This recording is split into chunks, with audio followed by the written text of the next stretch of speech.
Can you help me to reach 999 subscribers?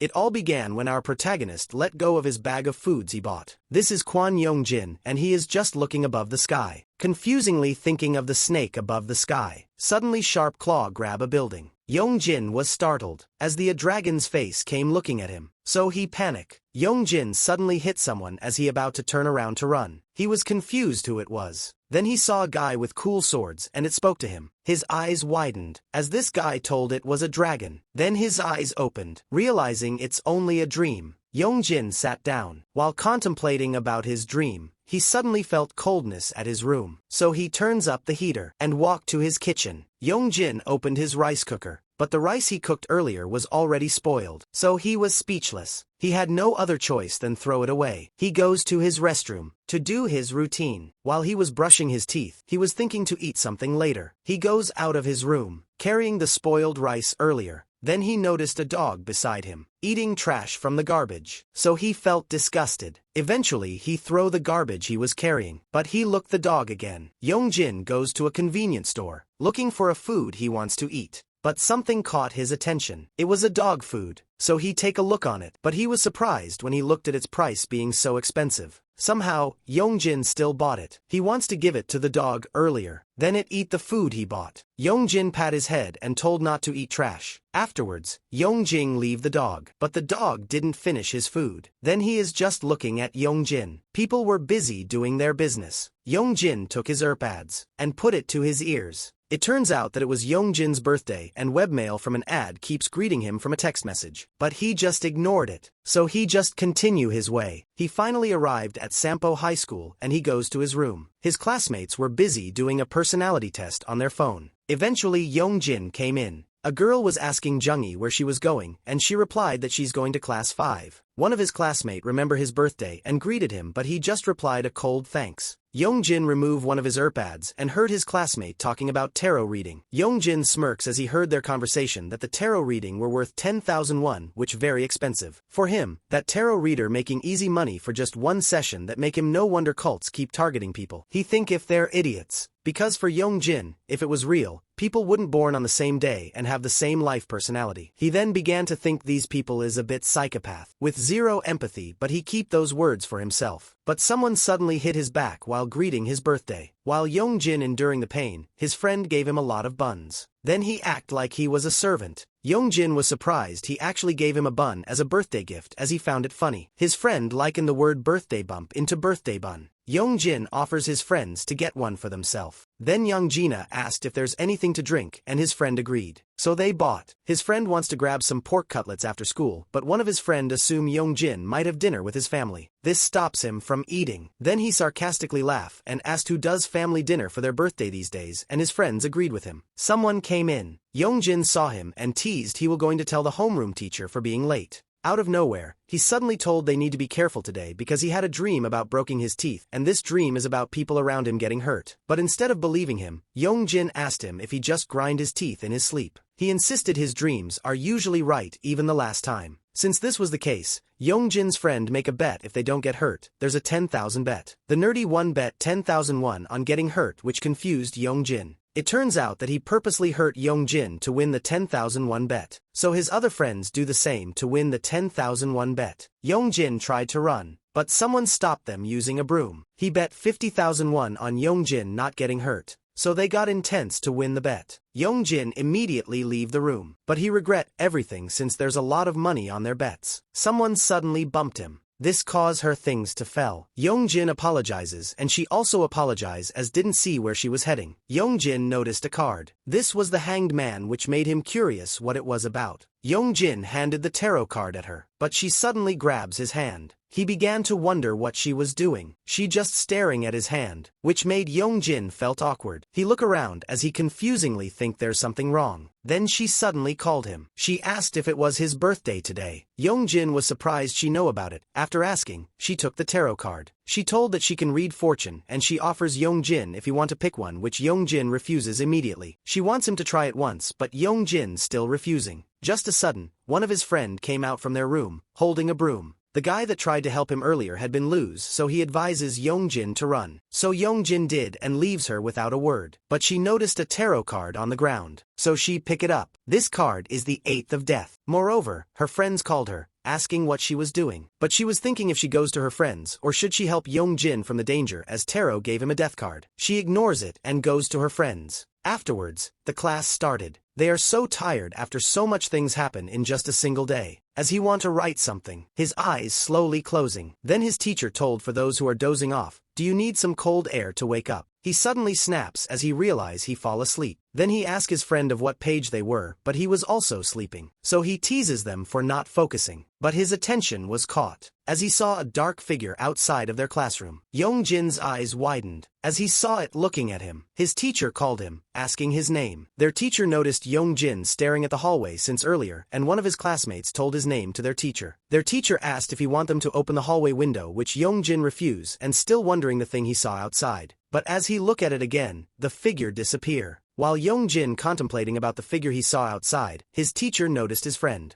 He doesn't realize that their teacher and classmate knew he was sleeping already. As the class finished, Yongjin goes outside of his room. He look around the hallway, but he's still wondering what was that he saw earlier. However, someone approaching him, greeting him on his birthday. Then this guy hits him like the nerd one earlier. Yongjin asked what's his problem. Then he introduced himself like they known each other. Yongjin recognized him as Jong Sihu. Jong Sihu asked him to do something about his pathetic hair since he don't even want to pretend he know Yongjin. But in Yongjin's thoughts, he said to himself, then just don't pretend to know me, this bastard. But Jong Sihu noticed the way Yongjin looked at him. So he bumped his head and asked what's with that face. You look like you just called me a bastard in your head, right? You think I wouldn't know you jerk? Then someone grabbed Yongjin's arm, causing Jong Sihu to get out of balance. Jong Sihu wondering what's with her. Then it turns out it was Hui Su, the girl that has tarot earlier, and she asked Jong Sihu what is he doing with her boyfriend. This surprised both of them. Jong Sihu can't believe that Kwon Yongjin was his boyfriend. Yongjin was confused what's going on. Then he remembered her at the hallway earlier. Jong Sihu keep asking Lee Hui Su if it is for real. So he got irritated since he liked Lee Hui Su so much. He told what am I supposed to do against a girl? Then he taps Yongjin's shoulder and whispered sorry with menace look. Then he added, so you have a girlfriend. Isn't that good for you? Lee Hui Su is rich. Then frankly mentioned Yongjin as being poor orphan. Then he just leave like nothing happens. Lee Hui Su asked what did Jong Sihu said to him.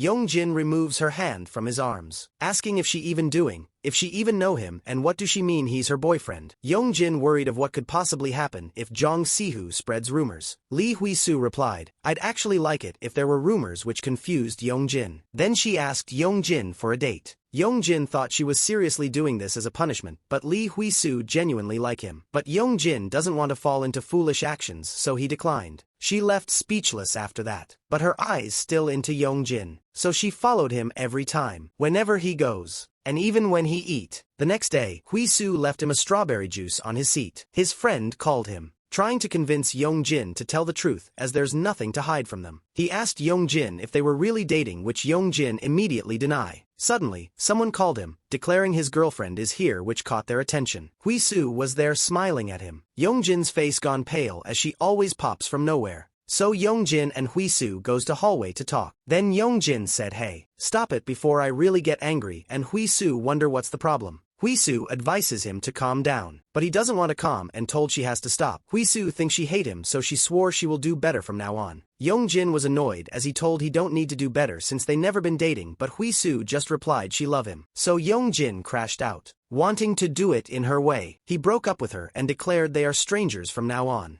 Then he just leaves her. She puts her hand in her face. Afterwards, the sunset rises. Yongjin bought his food before heading home. He was shivering while reading the chat of his friend, teasing him about Hui Su. He start to get annoyed as they want him to confess about their relationship. Even their group chat, he's still denying it. But something caught his attention. It was the hungry dog again, eating from the trash. Yongjin felt pity about him, but he can't do anything to care him since he doesn't have enough money. Yongjin arrived at his room. Then he noticed the cloud outside starts to dim. He decided to go in. Yongjin put his things. Like usual, his life inside this room is so depressing. The rain start pouring, but Yongjin was worried about the dog outside. so he had no other choice and goes for it. The dog was caught by the rain, so he blow it up. The dog shakes and Yongjin disgusted. It immediately goes to his bed, making Yongjin surprised he acts like this is his home. However, he was happy to have companion in his room. He prepare a meal for the dog. He felt pity as he always seeing him at the trash, making him to think he must have lost its owner, or abandoned, or maybe it never had an owner. The dog slowly going to Yongjin. Then it goes to his lap. Yongjin felt happiness after having companion in his room for the first time. It put its han on his chest. Then it began to scratching his chest, which shocks Yongjin. He wonder what's wrong with him. He decided to stand up to do some house chores. However, someone peeping on his window. The dog look at it, so Yongjin look on it too. See nothing. Someone suddenly knocked at his dog. So the dog got alerted and barked on the door. Yongjin was confused someone came at 9 p.m. because there's no way any of his friends would come this late. Yongjin peek into his peephole, but it was too dark. He was surprised as someone told Yongjin, "It's me." Yongjin kept asking who she was.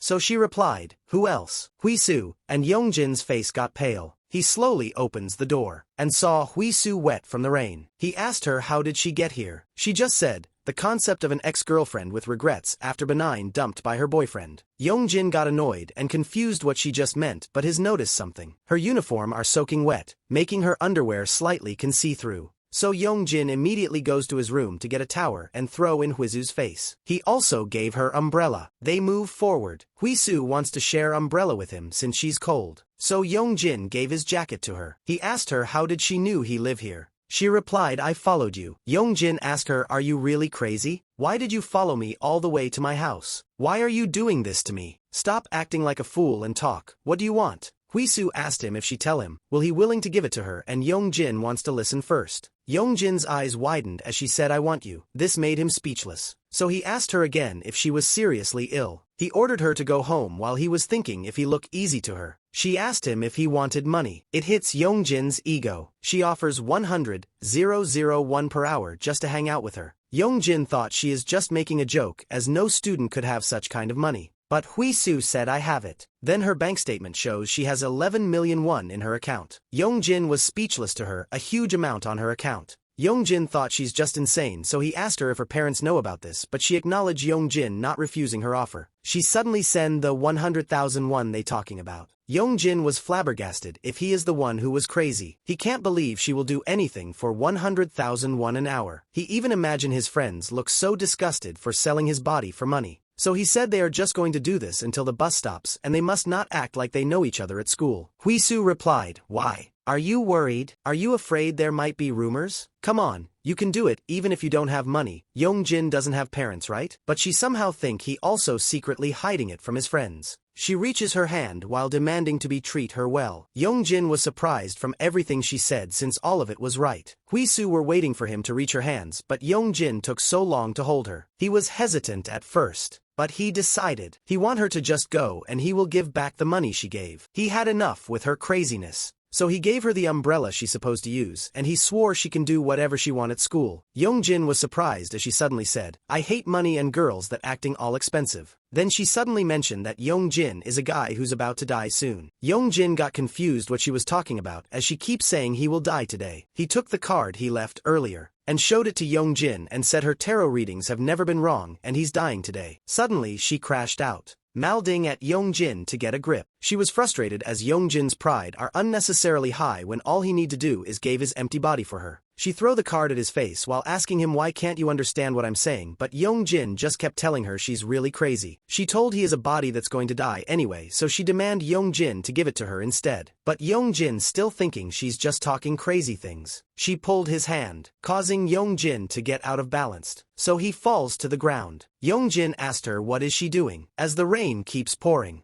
Yongjin's eyes can't believe of what he saw. Her reflection was a multiple hands holding his hand. Yongjin slowly looking up. Then he saw her monstrous look. He was horrified from her real appearance. She was crying at Yongjin from not holding her hand quickly, while Yongjin was on the ground, wondering what's the thing holding him, but he noticed Huisu's leg underneath the hands. Eventually her hands lets go and asked Yongjin for the last time, will he give his body to her? Yongjin stutters, so Huisu gave him 3 seconds to answer. She began to count from 1, 2. At 3, instead of answering, he ran away from her. So she chased him. She's so desperate to take Yongjin's body. He wondered if this is just a dream. Suddenly, he noticed the monster preparing for attack. So he was caught off guard and lose his balance. Her attack didn't land at Yongjin, but he's slowly losing his consciousness. She grabs her, and glad that she finally caught Yongjin, she somehow slips from the banana peels. This made her lose her balance and stumble to the ground. Yongjin recovers while enduring the pain. The monster began to move again. Then Yongjin realized this wasn't a dream after all. Once he get caught, he will be dead for sure. Luckily, he noticed a small alley. He rushed into it. He gasped for air after exhausted for running in a long time. He tried to recover his exhaustion. He looked around to check if she's still chasing him, but luckily no sign of her can be seen. Though she wasn't able to get in since this place is narrow, so he sat down to rest for a while. But he was surprised as he heard her voice asking, "Did you think I couldn't come?" It turns out that she crammed herself above him. Yongjin frightened. She began to get annoyed. Yongjin tries to run again, but his legs won't move due to shock. Because of that, she was able to catch him. She personally attacked him with these words, "In a dirty semi-basement room, with no mom or dad, you're hiding from your friends, because you're ashamed too. It's miserable, why do you even live?" Yongjin begs for help as he can't do anything, but the place is too dark and seems no one can hear him. Yongjin cried, while she was telling him that he doesn't have anyone who will come to help him. She advises him to just give up now in order not to struggle to live anymore. But Yongjin shoved her hand and tried to run away again. She got annoyed for his stubbornness. In his mind, he wants to live even how hard his life was. She keep telling that she just want his body. She wants to make it easier for him just like Huisu. Yongjin slowly reaching the end of the alley. But she began to rush, causing her to forcefully catch Yongjin's left arm. Yongjin doesn't realize his hand were actually cut off. She was surprised Yongjin wasn't on her hand, so he looked and saw his hand instead. She regret what she have done but blaming Yongjin from running away from her. She gone crazy after ruining everything.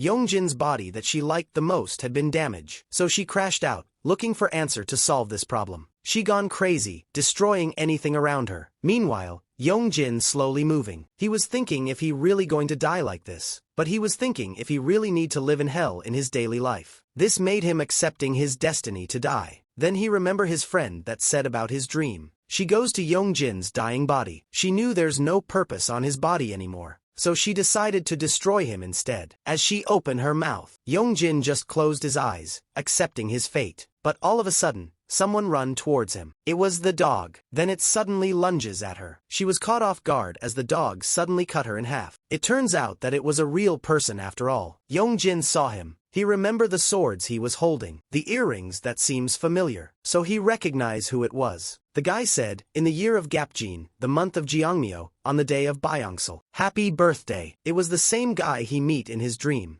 and he called Yongjin as his descendant. As his consciousness slowly fading, the guy greeted him on his birthday, and telling he was his offspring. As Yongjin's vision faded, he slowly woke up. He saw a familiar bulb above him. He was covered in sweat. Turns out that his room was too hot, and he was surprised from all the sweat on his body. Yongjin looked for his phone, and looked at the time. He got surprised to see the time at 11:22, so he immediately sit up. He knew he was screwed and wondering when did he fall asleep yesterday, but he stopped as he tried to remind it. Then he remembered the time his hand snatched by a monster, so he looked at his hand, but seems to be fine. He is confused what happened that time. Then it reminds him Lee Huisu. His snaps, as his phone suddenly rang because his homeroom teacher called him. Afterwards, he goes to Sampo High School. One of the worker here had been annoyed as the statue getting unplugged over and over. Yongjin finally arrives, thinking about Lee Huisu if she come to school, but he go inside since he's late for his class. While Yongjin walking towards the hallway, he noticed two girls talking about Lee Huisu acting weird, but they had no idea what it caused. They got annoyed as they weren't able to get tarot reading. When Yongjin peeked at their classroom, he noticed Huisu. Her looks doesn't change, so he assumed she's fine. So he began to think if he should ask what happened last day. One of his friends noticed him coming to school at lunchtime. Yongjin reacted as they mentioned him coming late while his friends worrying about him and just came to school to look for his girlfriend. As Yongjin about to explain what happened last time, he saw Huisu looking at him. Her face were in disbelief, but they got confused of what he just did, because he ducked under the window. They thought he just got excited from making eye contact with Huisu. Yongjin trying to hide himself from her while his friend think he's pathetic. As the class began,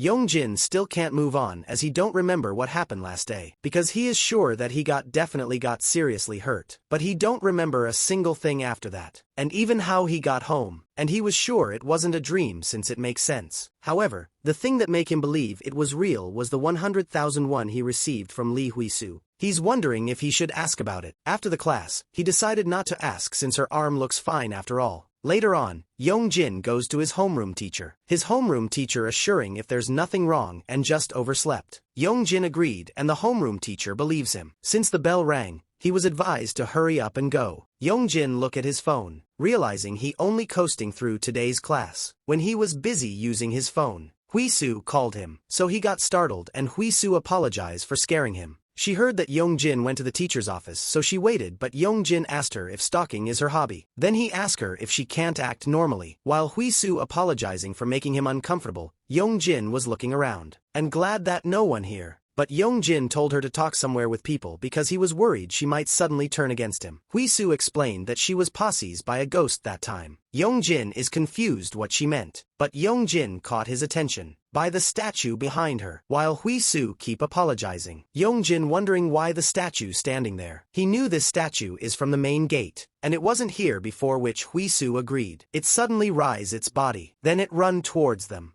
They got startled, so they run immediately. They have been chased by the statue. Yongjin thought she was the one doing this, so he asked and Huisu immediately deny it. What do you mean it's not? You did the same thing to me yesterday, Yongjin said. So Huisu replied, I can explain everything. She explained it was caused by a ghost called Sangoxi and she wasn't doing it, but Yongjin told her to shut up and just run. Yongjin knew the statue would catch them at this rate, and Yongjin noticed the ball rack. So Yongjin had an idea. He grabs the ball rack, pushing it to make the ball scatter all over the place. It hurled towards the statue, but it suddenly jumps over the balls. Then he landed perfectly. Yongjin and Huisu was exhausted for running for long. As Yongjin wants to go somewhere with people, she grabs something at her pocket. She wants to use it to the statue. Then she poured the bag of beans to the statue, but the statue had a good reflex. He repelled the beans one by one. Yongjin asked her what she was doing while grabbing her out of the situation. Yongjin saw the gate, so he immediately told her to come outside. The statue rushes and Yongjin immediately grabs the gate. Yongjin and Huisu gasp for air. The statue stops, staring at them, while Yongjin and Huisu was so tired from long chase. They saw the statue leaving, thinking if it finally gives up. But Huisu got surprised when she saw a flag raising. So she called Yongjin, because the statue wants to do a jump pole to jump over the gate. Yongjin saw it, thinking it was crazy, so he looked around, and he saw a cart beside them. The statue successfully passed through the fence, but Yongjin suddenly called Li Huisu. He told her to move. As the statue about to land, Yongjin used the cart to catch him, and throwing him through the garbage. They got disgusted by the smell of trash that lingers his body. The statue stood up, glaring at Yongjin and Huisu. So Yongjin immediately called Huisu to grab their chance to escape. But the statue suddenly charges at Yongjin, grabbing his neck. Yongjin can't do anything as the statue choke him. It gave him a death stare, as Yongjin slowly losing his breath. Huisu took the amulet from her pocket. She called the statue's attention. Then she threw the amulet. It snaps and the reaction of the statue was furiously shocked. It explodes on his face. This helps him to let go Yongjin's neck. She immediately goes to help Yongjin and asked if he was okay, and Yongjin replied not at all. They took this opportunity to run away from the situation while the statue enduring the pain. They finally found a hideout. Huisu trying to lit her lighter while Yongjin yapping at her for not using the amulet earlier, but she ignored what he just said after trying to lit up something. Yongjin asked if she was smoking and she replied no, it's incense. While Yongjin wondering what she was doing, she explained she's doing a simple ritual, a ceremony to dispel negativity. Then she pulled a piece of cloth from her pocket. Then she cut it in half. She tied it on Yongjin's wrist and advising not to remove it until midnight. Yongjin just looked at it. He then said, "You're really weird, you know that?" She replied, "I understand the suspicion but I really didn't do anything. Can we talk after school, maybe? But Yongjin immediately refuses. He sighed. Then he told fine, let's say you were possessed by a ghost yesterday and today was just a coincidence. The fact remains that ever since getting involved with you weird stuff keeps happening to me. Huisu trying so hard to clean herself, but Yongjin had enough and thanked her for saving him. But before he leaves, he declared that none of this would have happened if it weren't for her in the first place, so he advised stop pretending they know each other. Huisu was speechless as Yongjin leaves. She felt bad as Yongjin doesn't believe her after all. As the sunset rises, Yongjin finally arrives at his apartment. When he's about to open his door, he remembers the piece of cloth that tied to his hand. This remembers him the word she said earlier, but Yongjin doesn't believe it, so he threw it away. Yongjin got inside, opening his lights. He got startled to see the dog on his bed. Yongjin was confused at first, but he remembered him after all. He thought the dog had been here the whole time, so he must be hungry. They just staring at each other. Then Yongjin decided to get a food for him. Just like before, he serves him the same food. The dog immediately goes for it, while Yongjin heads to his bed. While he was busy on his phone, he heard a voice said, "It's this again. Bring some proper food." Yongjin slowly turn around, looking at his dog, while the dog do the same thing. The dog laughs by his reaction, so Yongjin left speechless. He checks under the dog, thinking it's probably just a speaker. He look around the dog's body, but he's suddenly scolded by the dog, asking how dare him. This made him flabbergasted. While Yongjin looking at the dog, he began to wonder if he's going crazy after the dog talks at him. He thought he's having schizophrenia. The dog suddenly spoke to him telling, "You are denying reality. I admit that I did appear in front of you suddenly." Then he opened his drawer using telekinesis. Then a uniform flew out of his face. Yongjin wondering what it was. Upon checking, he saw blood. This scared him. The dog asked if he remember now about what happened yesterday. Yongjin grabs his shoulder and shocked with disbelief. The dog knew Yongjin has too many questions on his mind. Like how could he walk and talk, since this is the first time happened to him? Yongjin starts to get dumbfounded. Then the dog advises him to try calling someone else besides him, which Yongjin wonder what he meant about someone else. The dog referring to his mother. He need to understand the situation from Yongjin's family, but he told he doesn't have anyone. This surprised the dog, asking him if he was saying his family is gone. The dog tries to ask him about the other family member, and Yongjin replied he doesn't know. While the dog looking at Yongjin, he wonder why he act like this even though he saved his life, and he doesn't think he came to the wrong place. So he wonder what on earth happened while he was away. The dog had enough and asked him why he don't even thank him for saving him when he was dying. Yongjin replied, "Saved me? You're a monster too." The dog sighed, asking Yongjin how dare him to say such thing to him. Then he reveal he's his ancestor.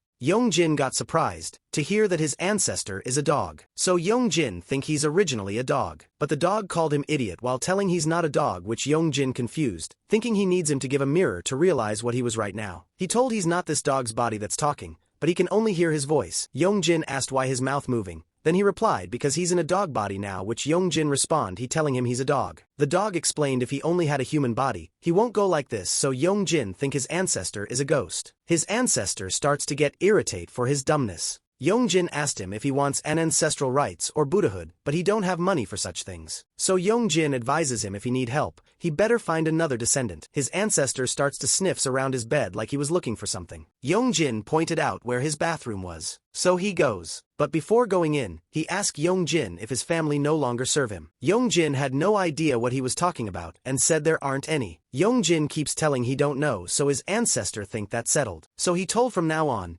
Yongjin will help him. Yongjin asked if he going to stay here, and his ancestor asked where else he would go. So Yongjin had enough and told him to get out. His ancestor was mad at him for being ungrateful after him saving his life. Yongjin replied he appreciated it, but he wants him to leave since he is powerless student with no money. Then Yongjin brought his phone to search schizophrenia symptoms. He told to him that he can't afford to take care of an ancestor. However, his ancestor noticed something from the window. Then he suddenly barked through his window. Yongjin asked why he's now barking all of a sudden. His ancestor said there is something outside, which Yongjin who it was. Then his ancestor said, why did he bring him here? It turns out that his ancestor talking about the statue from his school. But Yongjin had no idea what he was talking about, thinking he's only saying nonsense. His ancestor clung to his face and told to go, and Yongjin asked where to. He said they are going outside, which Yongjin wonder why. Then he was shocked when his ancestor said it's standing in front and it's not moving. Yongjin doesn't want to believe him until he heard a loud bang outside of his room. So he start to get anxious, but his ancestor pulls him to get up. Afterwards,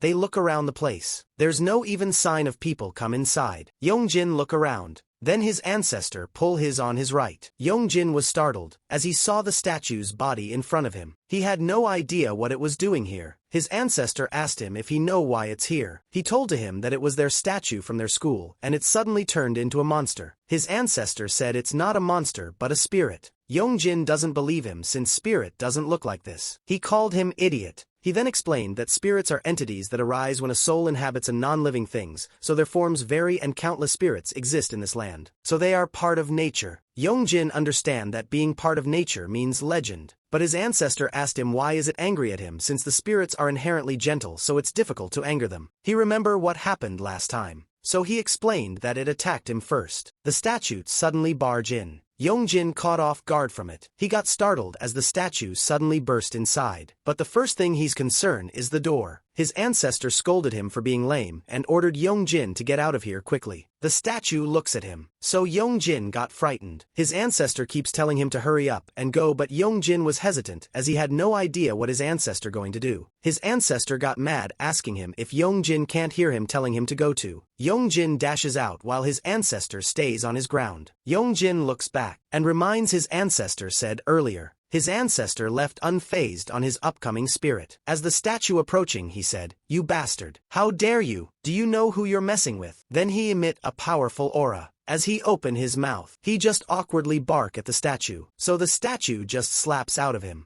Ancestor can't do anything as he wasn't able to utilize his power like the last time. So they had no other choice than to run away. Yongjin wonder what just happened, but he refused to answer. Instead he asked him why he's still here, and Yongjin replied it's barely been 10 seconds since he told him to run. Yongjin asked him how did he even saved him yesterday as he seems can't do anything. His ancestor got mad as he think Yongjin mocking him. All of a sudden, the statue caught Yongjin. Luckily his jacket slowly slipping. This saved his life. The statue stare at his jacket, and slowly wearing it while his ancestor telling him to hurry and get up. As the statue wear his jacket, Yongjin knew something bad will happen. It goes to a sprinter preparation position so they rushes. The statue dashes, but an invisible wall stopped him. Huisu helped them to suppress the statue. They were surprised when they saw Huisu holding a speaker. Yongjin can't believe that Huisu was here. It turns out that she playing a most powerful Buddhist chant from YouTube and maximizing the volume using the speaker. A flame suddenly envelopes the body of the statue. Yongjin had no idea what's happening, wondering what was that.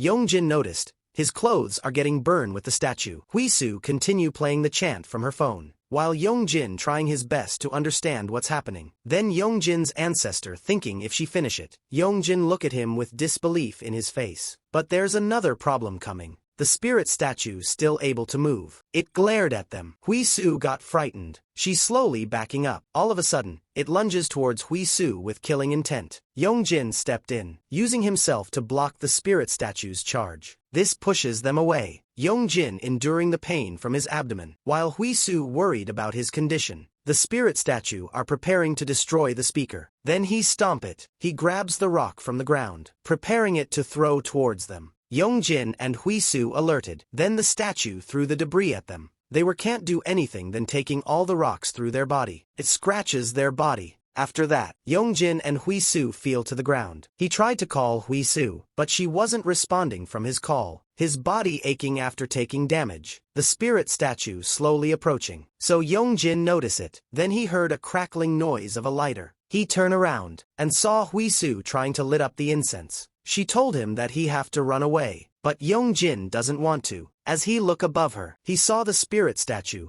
carrying a car. So Yongjin dashes in to help her out. He remember his ancestor words, where he's the one told him to go out. As he approaching, he wants to ask for him to help him. Then he screamed ancestor from the top of his lungs, while jumping in front of the spirit statue. He thought he's going to die, but he suddenly teleported from nowhere. He wonder where he was, full of confusion about this place. He look around, and see no one around him. He called Li Huizu's name and his ancestor. Someone suddenly approaches telling, "You finally seem a bit desperate. Yongjin got confused. He turned around thinking it was his ancestor, but instead of a dog, he saw a guy in a dark clothing. He slowly approaching Yongjin, while Yongjin still confused. So Yongjin asked who he was. His ancestor replied, "Don't you even recognize my voice? Descendant." Yongjin realized this was the real appearance of his ancestor. He was surprised as he was a real thing. He suddenly teleported at his back and said, "Yes, it's me, your ancestor." Yongjin got surprised. He vanished into thin air. While his ancestor holding his hand, he said there were 12 gods from the beginning. He revealed that he was one among them. He declared he was known as the god of dragons who rules over the dragons. While he's putting a magic in Yongjin's hand, he revealed his name as Jin. He swore to lend his strength, and Yongjin summoned a weapon from his hand. Huisu got surprised to see this. Yongjin dashes with determination to finish off the monster. The spirit statue threw the car towards them, but Yongjin easily cut it in half. The spirit statue got surprised at him, and he was almost cut by Yongjin. Huisu worried at Yongjin after stumbling. Yongjin was confused after his weapon split the car in half. All of a sudden, Jin asked him what he was doing. He reminded Yongjin to get up quickly before he got eaten by the spirit statue. Yongjin tried to carry the sword, but it was too heavy for his small body. He suddenly noticed the spirit statue approaching. It bumped Yongjin. This pushes him away through the trash. The spirit statue dashes towards Yongjin, but Jin suddenly jumps into action. He goes to spirit statue's face to distract him. Then he told to Yongjin to do it now. But Yongjin misunderstood his assignment and ended up running away instead of finishing the spirit statue. Unfortunately, he just him. Once again, it chases Yongjin, which he immediately saw it. Jin ordered Yongjin to use his sword. Yongjin turned around, hold his sword. He then swung it, but spirit statue dodges it. His attack wasn't able to connect. Huisu called him to buy some time for her. Yongjin randomly swinging his sword, which made the spirit statue confused. The problem came in as he accidentally let go of the sword. So Yongjin knew he fucked up. Jin was disappointed to see him like this. The sword flew above, cutting some leaves. Yongjin runs again, while the leaves falling down.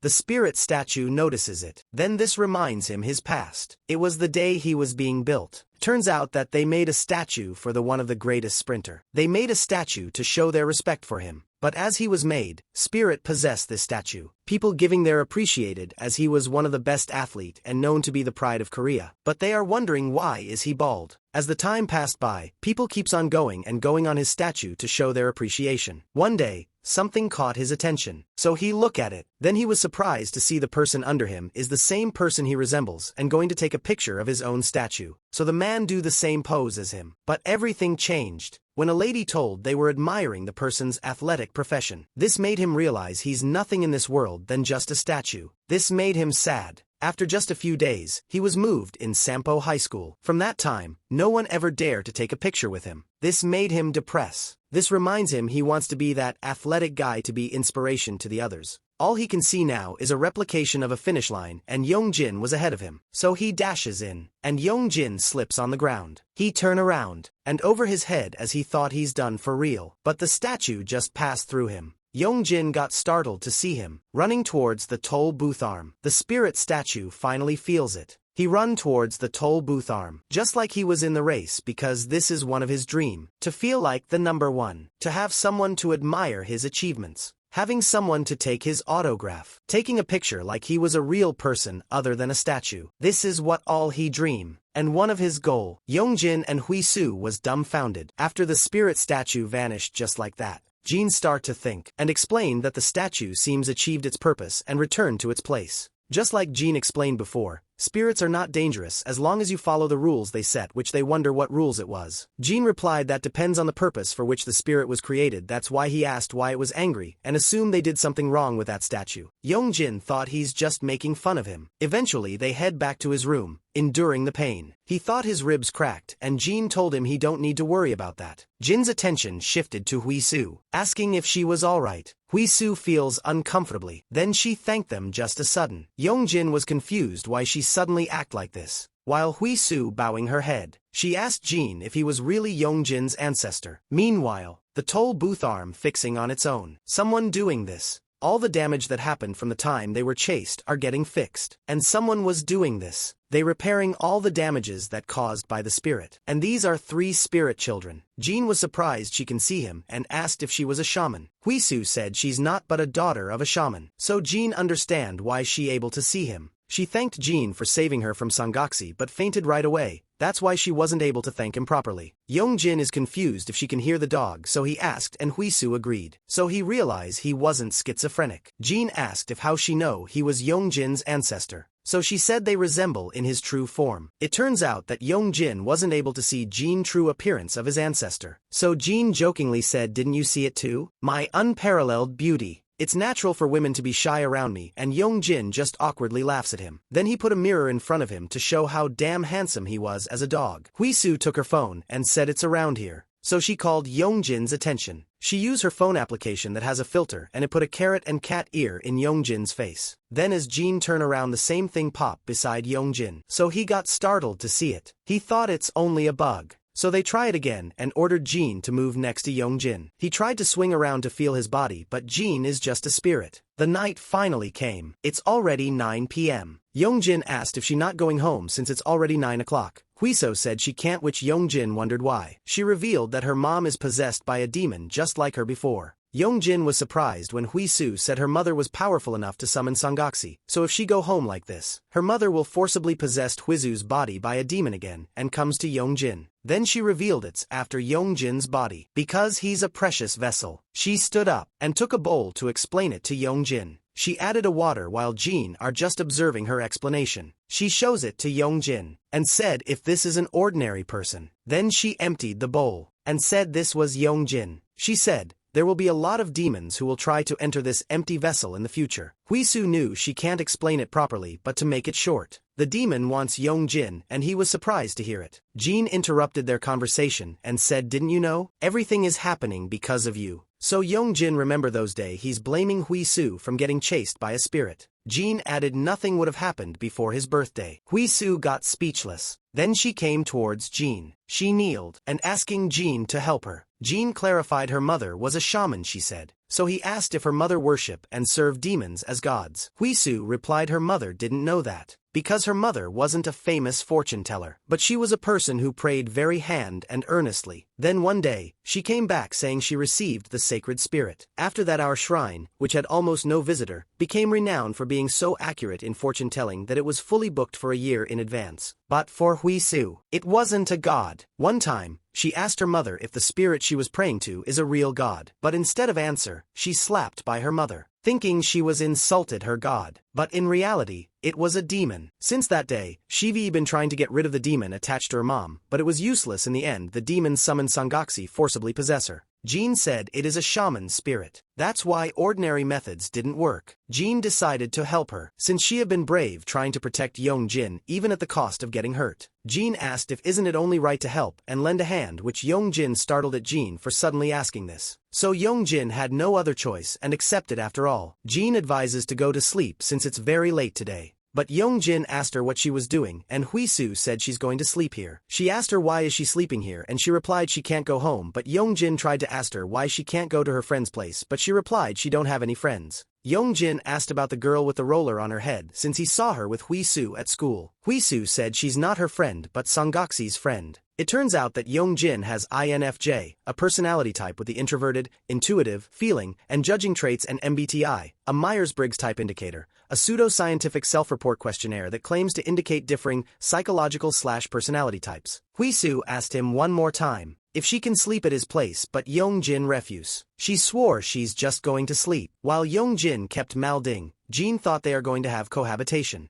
So Jean leave the room for them, which Yongjin asked him what is he talking about. Huisu asked Yongjin if she can borrow some pants. She's willing to accept anything he want, even the one he wants to get rid of. Afterwards, Yongjin let her sleep. Huisu starts to get a nightmare. Her finger was cut by her mother. She kept apologizing and accepting her mistake. Her mother gave her a wicked smile while leaving the room. Then she locked Huisu inside. Inside of this room, there was a amikuji binded all over the room. She hits the door, trying to get out, but she can't do anything inside the room and there's a bloody kimono inside. However, there was a vase beside the kimono with broken amikuji. As Huisu crying, she noticed a spirit that coming towards her. Then this spirit asked if she can count on her. Jean heard her murmuring, because Huisu crying so hard while sleeping. But eventually, she calmed down, because Jean goes beside her to repel all the negative energy. On the other side, on Huisu's mother, she's still worshipping her so-called god. She scatter a rice on her table, to determine the future. Then her eyes widen to see what it means. So she slams the table and called Li Huisu a rotten girl. She's wonder where is she right now. She swore that she will lock her up when she return, and a bunch of spirit babies running towards her. Later that day, Yongjin woke up. It's already 8:46 a.m. He stood up immediately and head to his bathroom. But as soon as he opened, he saw Huisu also preparing, so he slams the door. Yongjin was so shocked since this is the first time she's with a girl in his room. Later that time, Yongjin preparing to leave. Huisu asked him where is he going, so he said there's no food in the fridge. He low-key mad on an old man complaining about the food being too plain. And since she was a guest too, while Jean demanding for better food, Yongjin getting annoyed. Huisu wants to go with him, so Yongjin let her do what she wants. They head out, and Yongjin threw the trash through the garbage. Huisu compliment Yongjin for seem like a grown-up, but Yongjin doesn't think he's not really that kind of person. Yongjin felt awkward and he low-key looked at Huisu. He felt bad for treating her so bad the last time they saw each other. He remembered those words that it wouldn't have happened if it wasn't for you, and he don't believe it, so the guilt eating him alive. Yongjin suddenly stopped. He called Huisu. He wants to say something, but he felt cringing. But he somehow apologized to her. Huisu had no idea why he apologized, so Yongjin pointed out the harsh words he said and getting her involved. Huisu was flabbergasted from hearing those words. He also thanked him for helping him. Yongjin shivers due to embarrassment. Huisu suddenly peeked underneath and told Yongjin he's really are a grown-up. Afterwards, she accepted his apology. She added that, even if it wasn't intentional, I did make things hard for you, and you're helping even though it's not your problem. Yongjin swore he will do his best. They finally arrived at T-Mart. As Huisu grabs a lemon sour candy, Yongjin asked her why is she buying this, which she replied for him to eat when his blood sugar drops. Huisu asked if there's anything he need, but Yongjin start to think they already took many stocks. Yongjin acknowledged her they can't buy all of this since they don't have much money. Huisu willingly said she's going to pay everything he needed, but Yongjin got surprised why is she buying all of this. She wants to compensate and consider it as his exorcism fee. Afterwards, Yongjin can't believe he bought so much groceries. Huisu compliments Yongjin being good at cooking, but for Yongjin, he think it doesn't taste that good for him. So in order to Yongjin not to get offended, she advises him that if he make food taste bad with these ingredients, that's impressive in its own way. Yongjin got startled as he saw one of his best friends. When this guy turned around, he was shocked. He noticed Huisu alone at this place. Huisu awkwardly greeted him. On the other side, Yongjin panting after running from the situation, as he didn't expect Jail will be here. He suddenly remember Huisu. He assumes she will manage to come on her own. When Yongjin looked at his phone, he saw Jail's message calling their attention. Jail spread to everyone the news that he meet Yongjin's girlfriend, and he even talk with her. Yongjin can't believe of what's happening. He continue his way, but as he was walking, someone approaching him. It right behind him. It's slowly reaching Yongjin. But suddenly, a soccer ball hit his head. Yongjin got startled of what just hit him. A kid with the same look as him do this. Yongjin asked why did he throw it. But instead of answering his question, he just said be careful, which made Yongjin confused. So he told to this kid that he must be the one should be careful and not him. The kids around this kid trying to calm Yongjin and said they are just worried about him. Moreover, they leave and advises Yongjin to be careful next time, and Yongjin agreed. He thought these kids are just punks. The kid looked back at him, which made Yongjin wonder what's with him. Then he just turned around. Yongjin was full of confusion what just happened. Meanwhile, Huisu still looking for Yongjin. When she checked her phone, an old man approaching her. But this man isn't ordinary person. Huisu suddenly vanished into thin air. Meanwhile, at Yongjin's apartment, Jean was sleeping peacefully, but he suddenly woke up as Yongjin came in. But he's confused why he's alone. So he goes to Yongjin and asked why he's the only one coming in. Yongjin replied that she will be here soon. But 15 minutes later, Huisu wasn't coming back, so he calls her. Unfortunately, she's not answering her phone. So Jean felt there's something wrong about to happen. Yongjin goes out to his room, trying to look around. But as he looked on his right, he saw Huisu coming. So he immediately goes for her. She asked where have he been. Yongjin replied that he felt weird running into Jail, which Huisu asked who's that? Yongjin said he's his friend, the one with glasses. But she weirdly replied, the bad one? No, not really, but he definitely teased me. As Yongjin looked at her, he noticed her look so different. Also her clothes are in reverse. so he felt a bad feeling about it. He's slowly backing up, and asked what is she. Her face suddenly cracks. Then a man suddenly burst out from her body. He said he's the Mangti grandpa, an imaginary being used in the Korean peninsula in the past to scare child and make them correct their behavior by telling children that if they lie and disobey their mother, grandfather Mangti will catch them. Yongjin caught off guard by his appearance. Jin immediately run towards him, but it was too late and Jin was disappointed that he missed the moment. Since he's a dog, he sniffed to locate Yongjin's body. He was glad that he have this body, but someone suddenly approached him, asking if how does he feel to live as a dog. Jin recognized his voice. It was the same kid who threw a ball on Yongjin's head earlier. He told to Jin long time no see, and he knew Jin.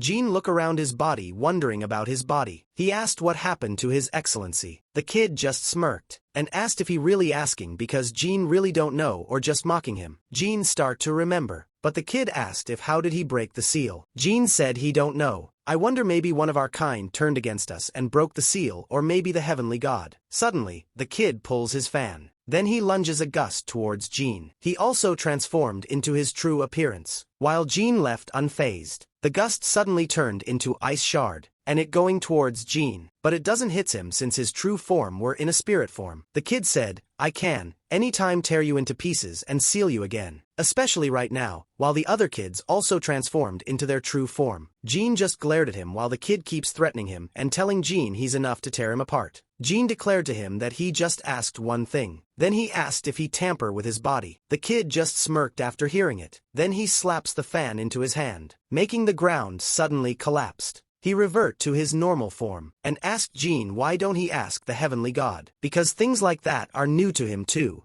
Jin asked the kid why did he seal him, assuming if he was afraid of him. The kid was dumbfounded, thinking he's a fool. Then he vanished into thin air. Jin was disappointed after leaving him without that kid telling what he wanted to say, but since he was a gentleman, he let it slide. Jin suddenly remember about Yongjin. As he trying to sniff again, a kid approaches him, treating him like a real dog. They were asking if he's looking for Yongjin since they can help him to find him. On the other side, the ceiling were familiar at Huizu's dream. The old man earlier was sharpening his knife. Yongjin slowly woking up. The old man told someone to give them rice cake. Then Yongjin was confused where he was after hearing a crying child's voice. Yongjin's attention shifted to the old man as he suddenly said the tiger will take you away. Naughty child. Yongjin remembered this old man earlier, so he realized their situation. As he trying to escape, Yongjin's noticed Huisu beside him. She was crying after hearing the old man's song over and over. Yongjin can't believe she's also caught. The old man suddenly pours salt in front of Yongjin. It was planning to salt them, preparing for his salted fish. Huisu had enough after hearing its song 4 times that the old man going to make them salted fish. The sushi mat starts to move, making Yongjin's face to the salt. Yongjin realized his clothes were already gone, so she asked Huisu if she saw his ding-dong, which she said she didn't and she won't look. The old man finished sharpening the knife, so he stood up. They heard the footsteps noise slowly fading. Yongjin assuming the old man already leave, but as soon as he looked beside him, he saw the old man looking at him, glad that he already awake. Yongjin startled. Then the old man teases him for being a naughty child. Yongjin wonder why he became a naughty kid, so he asked the old man. Huisu also said he was right that they were a good kids. Yongjin remember the old man said he's going to give a rice cake to good kids, so Huisu asked to give them rice cake. But the old man wants to prove themselves that they were good kids. Yongjin asked the old man how will he prove that they were bad kids. So the old man replied whether you're filial or unfilial. Yongjin informed the old man that they don't have parents in the first place, which startled the old man. He got mad to think they are denying their parents, so he decided to make them into salted fish, but Huisu tried to save herself by telling Yongjin really doesn't have parents. As the man keeps telling he's going to make them into salted fish, they thought salted fish is the only option. For the old man, denying Yongjin's parents is no different from killing them. So for him, it's a heinous crime. But suddenly stopped as Yongjin said they passed away. His attention shifted to Huisu, telling she's definitely unfilial. He revealed that her mother prayed to him every night and asked him to take her away because she's being a naughty kid. As Huisu about to say about her mother, a noise caught the old man's attention, so he wants to check it out. He leave them in the room. So Huisu and Yongjin think they have to take this opportunity to escape. They sat down, and Huisu recognized their place and declared this is their shrine.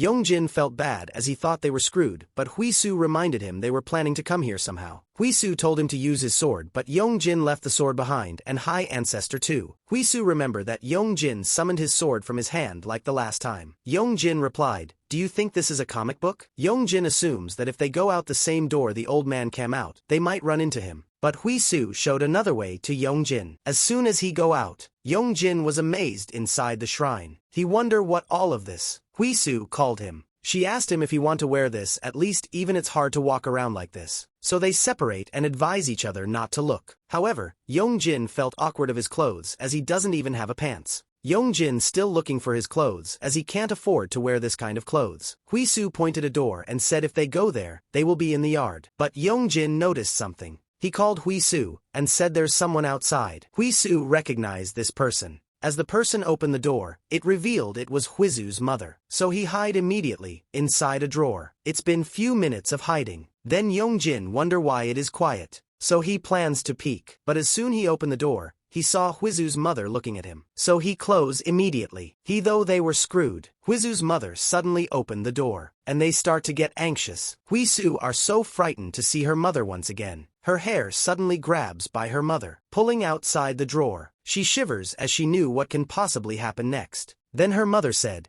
"If you came you should have said so," because mom was worried. Then she looked back at the drawer and saw Yongjin, thinking she brought a friend. Yongjin slowly crawled out and said that he have an urgent matter at home so he need to go. He then told he will visit next time. Yongjin awkwardly asked Huisu for the way. He told he need her help to show him the way. But Huisu's mother smirked. While they were leaving, Huisu's mother suddenly whistled. She said, "When you see your friend's parents, you should greet them first." Yongjin turned around and saw a spirit's hand lingering into his foot. Then he was startled as these spirit already holding him. Huisu's mother asked Yongjin if he have any home education. Then she told there's no need for him to visit again, because she swore she can't leave this place. But just a sudden, someone asked what is she doing. It was the old man earlier. She declared to old man that since he's done, he can leave now. The old man observes the clinging spirit on Yongjin and Huisu, so he began to get irrational and understand what's happening. He finally anticipate what these kids fighting for. The old man understand that Yongjin and Huisu are good kids and she's the bad mother. So he wants to punish Huisu's mother for being bad parent. But Huisu's mother just laugh at him to think the old man lost his mind. So she asked if he know why he's stuck here. She lifted her finger to make him understand about his situation. The old man got startled as bandages goes around him. He used his knife to cut those bandages. Unfortunately, his hand has caught.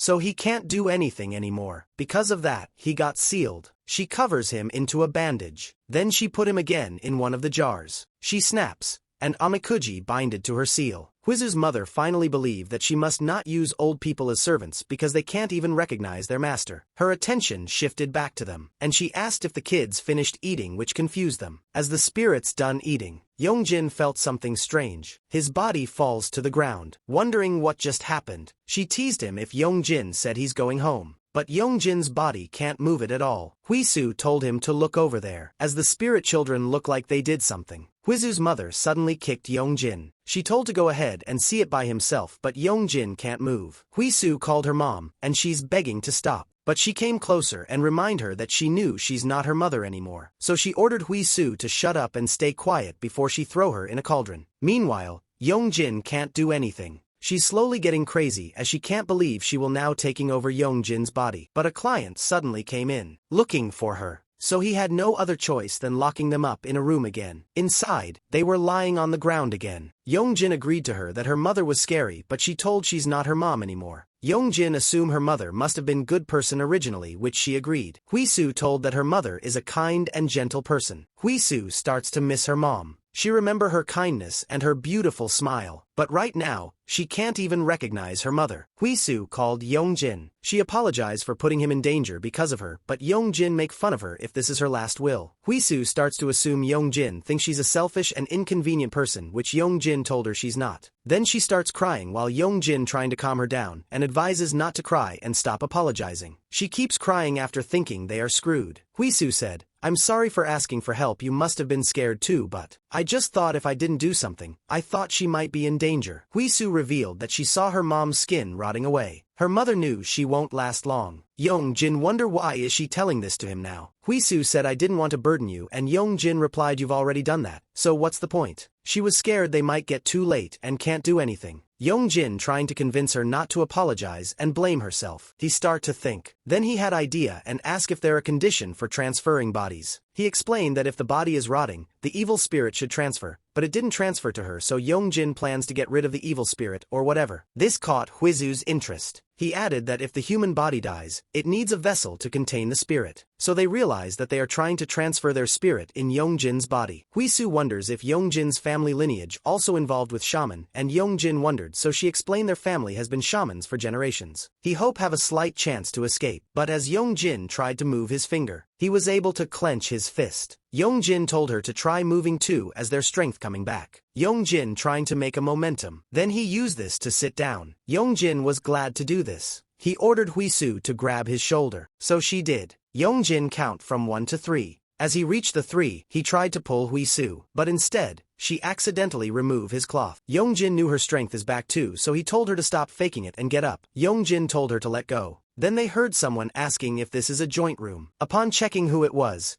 Jean. Huisu was delighted to see him, and Jean also happy they are still alive. Yongjin was surprised that he wasn't alone, as he saw with 3 kids behind him. One of the kid brought his sword, playfully swinging it. Then he gave it back to Yongjin. As Yongjin about to catch the sword, his hand got crushed as his strength not fully coming back. They make fun of him for being lame while Yongjin enduring the pain. As these kids wandering around, Yongjin was curious who they are. One of them approached Huisu. She asked if Huisu is from a divine lineage which she agreed. She asked Huisu if she should help her up. Then she possessed Huisu's body. They go inside once again and they are amazed from the place. Yongjin was worried and advises them not to play around. Huisu's possessor was proud using Huisu's body, telling she's big which they agreed and think she's the leader of Baksun. Yongjin think Huisu wasn't fine, but Jean explained that since Huisu can't move her body, the spirit is on her to move it. Yongjin asked Jean if who are these kids. He told that they are spirit children of the sky and he doesn't need to worry about her, and as Yongjin expected, they are not humans. Yongjin told that he wasn't wary but he think they should have quiet them down.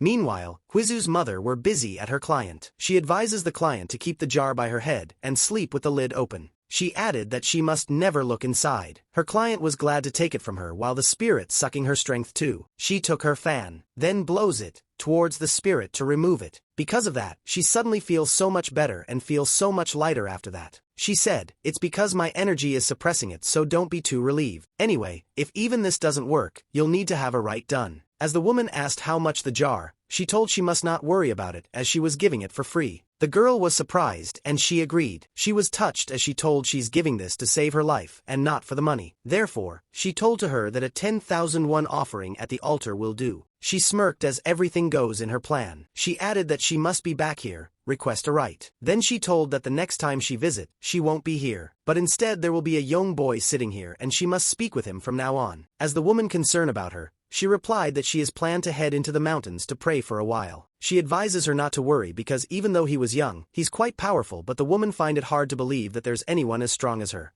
So she remind her to think him as her, since they serve the same God after all. All of a sudden, something crash on one of the room. So the woman asked she have other visitors. She said no, and added that she raise a cat that seems to be making quite the ruckus. It turns out that the noise caused by the scimitar that falls. One of them scolded his brother for knocking things over. But Huisu's possessor curious of the gars. So she tried to reach it which Jean immediately told her not to touch it. They told to Baksun to move away immediately. Unfortunately, she knock of the jar. Then it explode. Because of that, Baksun got separated from Huisu's body. Huisu slowly gaining her consciousness, wondering what just happened. But as soon as she looked at Yongjin, she saw him holding his sword, dashing toward her. Then Yongjin told her to move. When Huisu looked behind her, she saw a spirit that going to take her. So Yongjin gathered all his strength, and threw his swords again to the spirit. This caused his sword stuck through the wall. All the kids applause for killing the spirit, while Yongjin panting for using his strength. Someone suddenly called them rats. It turns out that Huisu's mother spotted them. She asked Yongjin if he already recovered. Yongjin ignored her question and slowly turning around as she maniacally laughing. He saw her face wicked and very scary. She slowly approaching them, and she whistle again. She was calling her spirits to help her out. When the spirit heard it, they immediately rushes. Her attention shifted when someone threatened her for using the tormented spirits of the unborn again. He wants to confront Huizu's mother. She smirk as something thrilling about to happen. They wonder if Shaman should be doing this, and Bok-sun told her that only weak ones pulling this kind of tricks. He asked where are the fingers of these babies. But when she about to talk, she was called by her client. She asked what's happening. When she looked beside her, she saw Yongjin. The jar suddenly cracks. Then a spirit burst out. It lunges towards Yongjin, desperate to take his body, but he suddenly pops. Yongjin was shocked to see it. Huizu's mother asked the spirit why would Yongjin's spirit will be on him instead of hers. As the spirit vanish, she start to lose her temper, because her client already down. She turn around as she heard someone chanting. It turns out that the kid starts chant a sealing magic. They are preparing to seal her soul. But Huizu's mother realized they have been in all sorts of antics. She pulls her hairpin, cutting herself to bleed. Then she confidently said something like this can stop me, while pouring her blood to the ritual. As her blood flows, her blood made a symbolic ritual on the ground. They were startled as they never expect her to do this kind of dark magic. She told to them that she's not a being you can dare to contain so easily. She said she's the resentment in vengeance. The one who cursed this world. That is the resentment she was. She stepped closer and mocking them, since he was asking about the fingers. She showed it to him but in her mouth. They were frightened to see this. The tormented spirits of the unborns wail after seeing their fingers. They cried so hard as their spirit never been justified for so long. He told to look the children, because they start to evolving. They wailing, looking for their vengeance. She whistle once again. This made the tormented spirits of unborn gone crazy. They are now approaching the siblings. They can't believe that the spirits of the unborn became an evil spirit. They felt pity of what they encountering right now. Even Bok-sun felt broken-hearted for these spirits. He tried to get their senses by telling they have to visit their mother. Huizu's mother cringing about the scene, so she commanded them again. They suddenly lunges over them. He asked Huizu's mother if she thinks she will be safe after this, but the spirit of unborn slam his head to the ground. One of them threatened her that once their big brother gets here, she will be done. Huizu's mother laughs at them, mocking them to call him as soon as they can. Unfortunately, they aren't able to fight back. They slowly getting swallowed by the spirit of unborn. Her attention shifted back to Yongjin and Huizu. Since the distraction are gone, she wants to continue from where they left off. He told that once she achieve Yongjin's body, she's able to be a god or something greater. Then she reaches her forehead, but something almost hit her. It was a knife. So she got startled. Who did this? It was Jean, who felt insulted after a mere shaman speaks of a god with such irreverence. She was surprised it's only a dog, but she wonder how a dog able to hold its ground. So she realized he's no ordinary dog. Jean knew she must have lost her divine powers already since she wasn't able to see him. She asked what he was. Jean hold his ground, and he began to emit his energy. He manifest his true form and told her that he was a god. Yongjin and Huizu glad he's finally here, while Huizu's mother was shocked. Huizu's mother can't believe there's a god in front of her right now. Jean asked if she finally see him. Her frightened face suddenly changed. She burst into laughter after hearing it. She complimented him for being good-looking, but she threatened Jean to stay out of this if he don't want to die as a dog. Huizu's mother recognized Jin's clothes, assuming he must be some noble lord of low rank, but Yongjin wonder why he's just standing there. While he was busy talking to Huizu's mother, he looked at Yongjin, like he was giving him a sign. Yongjin wonder what he meant. Huizu's mother declared to him not to bother them, and Jean replied, I was only contemplating what to do, seeing you possess a poor human's body. Yongjin thought, he can't be asking me to do something, right? Huizu's mother think about the odds. She began to cast a rite and said if he's truly a god, it will be piece of cake for him to cleanse a mere shaman's rite. They startled to see, Jin's body flew away. He was easily defeated just like that. So Huizu's mother mocked him for acting like a god. She knew that a god could easily pull him out of her body to obliterate her, and her assumption was right as he wasn't able to do it. So she insult Jean for daring to pose a god. She called Yongjin and asked if these are all the lowlifes he had to help him. So she think this is the right time for Yongjin to hand over his body. She swore that she will show mercy and spare her friend's life, and if he don't, she promised Jean will be dead for sure. She's slowly coming at him, and grabs his shirt while saying, though I supposed you don't actually have choice. Yongjin asked her why not, and if he choose to bite his tongue and die here, she can't do anything. But Huizu's mother dare him to do it before he draw his last breath. As she was dreaming to become a god, someone stopped her. she saw someone grabbing her kimono. It was Huisu who begs her to stop. She begged for her to get out of her mom's body. Her mother let goes on Yongjin. Then she suddenly kicked Huisu. Yongjin got startled of what he just witnessed. Huisu was so weak as the right keeps holding her. She swayed and said, "Do you know why I've spared your life till now? Because you were of use to me." But her mother had enough after seeing her worthless. She wants to kill her and promised that she will send her mother over there soon. Yongjin tried to escape from the right as Huisu is in a brink of death. Huisu's last word is sorry, and Yongjin left speechless. So Huisu accept her fate. Yongjin screamed her name, while her mother going to finish her off. Suddenly, she remembered the bracelet made out of peach seeds that she gave to her daughter. Her mother gave it to her since she thought kids wearing it these days, but Huisu wonder why would she wear this because it's too bulky and not cute at all. Her mother said this will keep the spirits away. Huisu disappointed to receive a thing again that connected to spirits again, so she refused to take it. She had enough after kids teasing her for being a shaman's daughter and if they see her with this. And she pleased her mother on not putting talismans on her bag, as last time it fell onto the classroom floor when she was taking out a book. Her mother explained she's just worried and Huisu asked what her mother will do if she get bullied. She was jealous as other parents don't do all this weird stuff with their kids but still fine it all. So she asked her mother why she have to do this. She hate it anymore. Then her mother asked about the last talisman she want to get. She opened her arms while Huisu trying to tell that she don't want any talisman anymore, but her mother offering a mom talisman. This caught her off guard. Her mother said wherever she are and whenever she needed her, she just call out mom. And her mother swore that she will come running to hug her like this, and that's how powerful this talisman was. Huisu's mother promised that she will protect Huisu. She stopped momentarily. Then her tears began to drop. Huisu noticed it.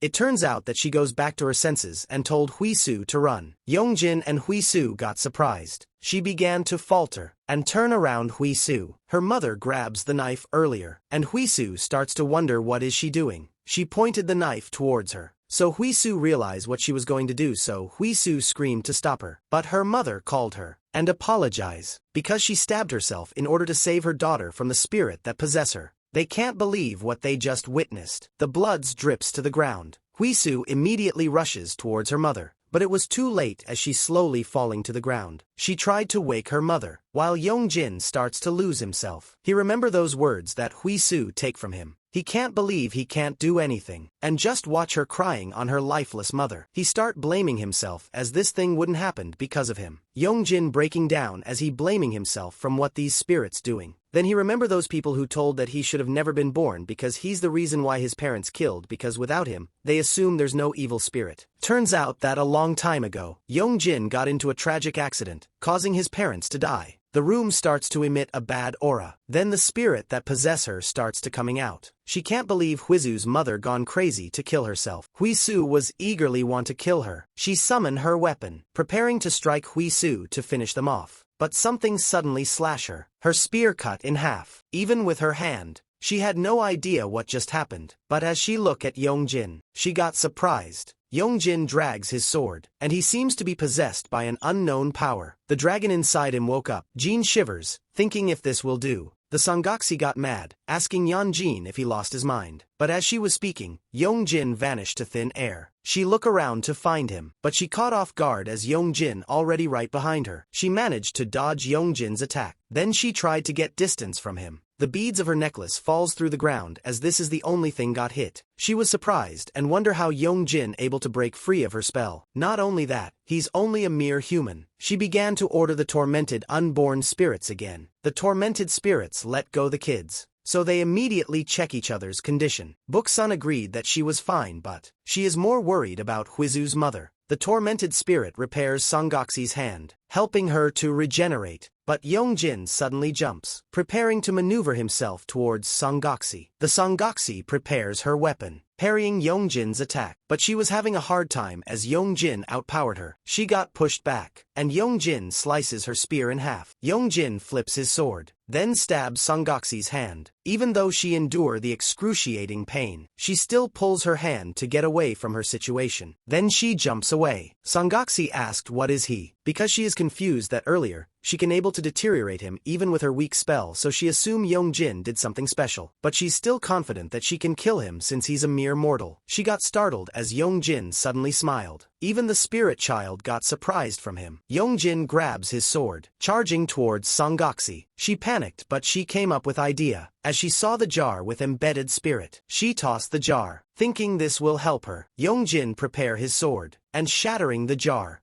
But instead of a spirit, the jar only contains centipedes. Then Sangoku teases him for being a fool for destroying the jar. Then something suddenly stopped Yongjin, making him flew away. Yongjin thrust his sword to the ground, helping him to stop. It turns out that a huge centipede suddenly summoned. She declared this is no ordinary demon, and it's a fiend created from malicious curses. Sangoku was sure he won't able to defeat this. The spirit children had mixed reaction, wondering what it was. But Huisu starts to get worried, because Yongjin acts so different right now. Meanwhile, Sangoku was surprised that the spirit landed a stronger blow than she expected, and she was planning to return to a human body. She goes to her client earlier to use it. Even though it wasn't the best, she think Yongjin won't dare to attack a fellow human. She began to possess the body, but she was interrupted as the cursed centipede blasted at her back. She slowly turned around and saw Yongjin defeated the cursed centipede. She can't believe he do this in just a single swing. She started to twitch, and mocked Yongjin, asking how foolish he can be. She revealed that the cursed centipede won't die even if he cut its head, but instead, it will grow another head on the other half. The cursed centipede regenerates its other body. Then the Sangoku ordered the cursed spirit not to kill Yongjin but instead tie him down. She was admiring becoming a god, and she was desperate to use Yongjin's body to achieve this. The cursed centipede suddenly screeches, so she turned around, and saw the cursed centipede getting crazy. Then their body starts to deteriorate. Sangoku can't believe it. Yongjin licked with menace looking. The Sangoku falls through the ground with disbelief. She's so scared against Yongjin as her fiend easily defeated. She's anxious as Yongjin slowly approaching her. Jin called Yongjin. His attention shifted, but he raised his sword. Then he suddenly swing his sword. It almost hit Jin, threatening him. Then he turn around again.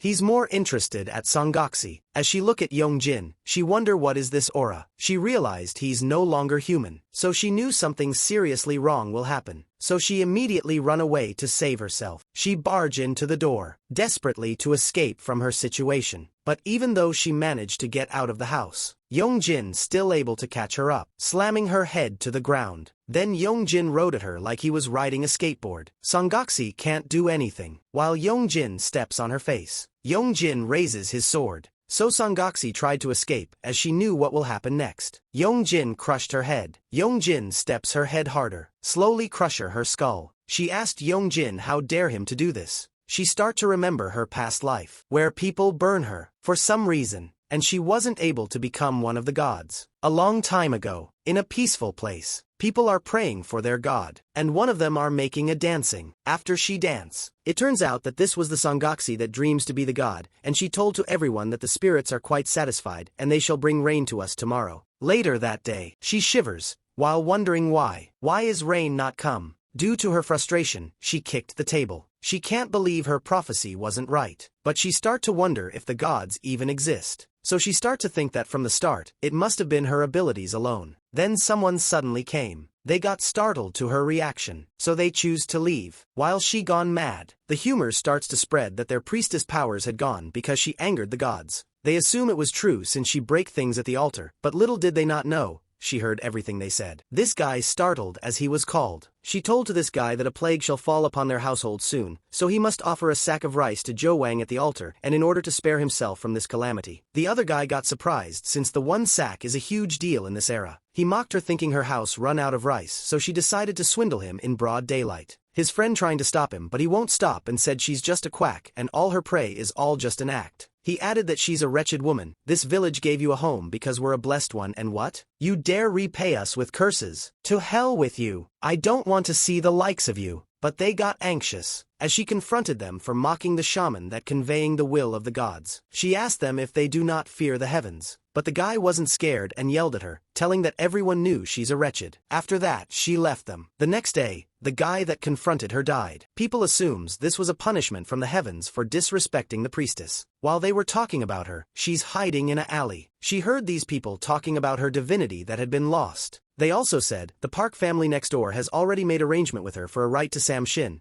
Samshin is the deity who oversees childbirth. It turns out that she put the cursed tormented spirit. She called it afterwards, leaving them with a confusion how their baby's getting snatched away for some reason. Later that day, everything seems to be back to normal. But one night, people are distressed after one of the mother loses her child. So they scatter around to find the kid. On the other side, it reveals that she kidnapping children. She making them so hungry. As this happen, she will lure them to take a snack. So the kid instinctively desperate to take a bite. Therefore, she crawl towards her just to take the biscuit. But this is only a bait. She cut her fingers. Little did she not know, someone was coming. She saw the gruesome scene. Later that, she start looking for Dong Ai, the child that's said to be missing by the people. She look around, manipulating her to come out by saying children who stray after dark are snatched away by the tiger. It turns out that Dong Ai was hiding inside a jar. Later that night, everyone start to do the ritual. Dong Ai's mother pray for her daughter, but she saw startled to see her, covered in dirt. She hugged her, while she was looking at the priestess.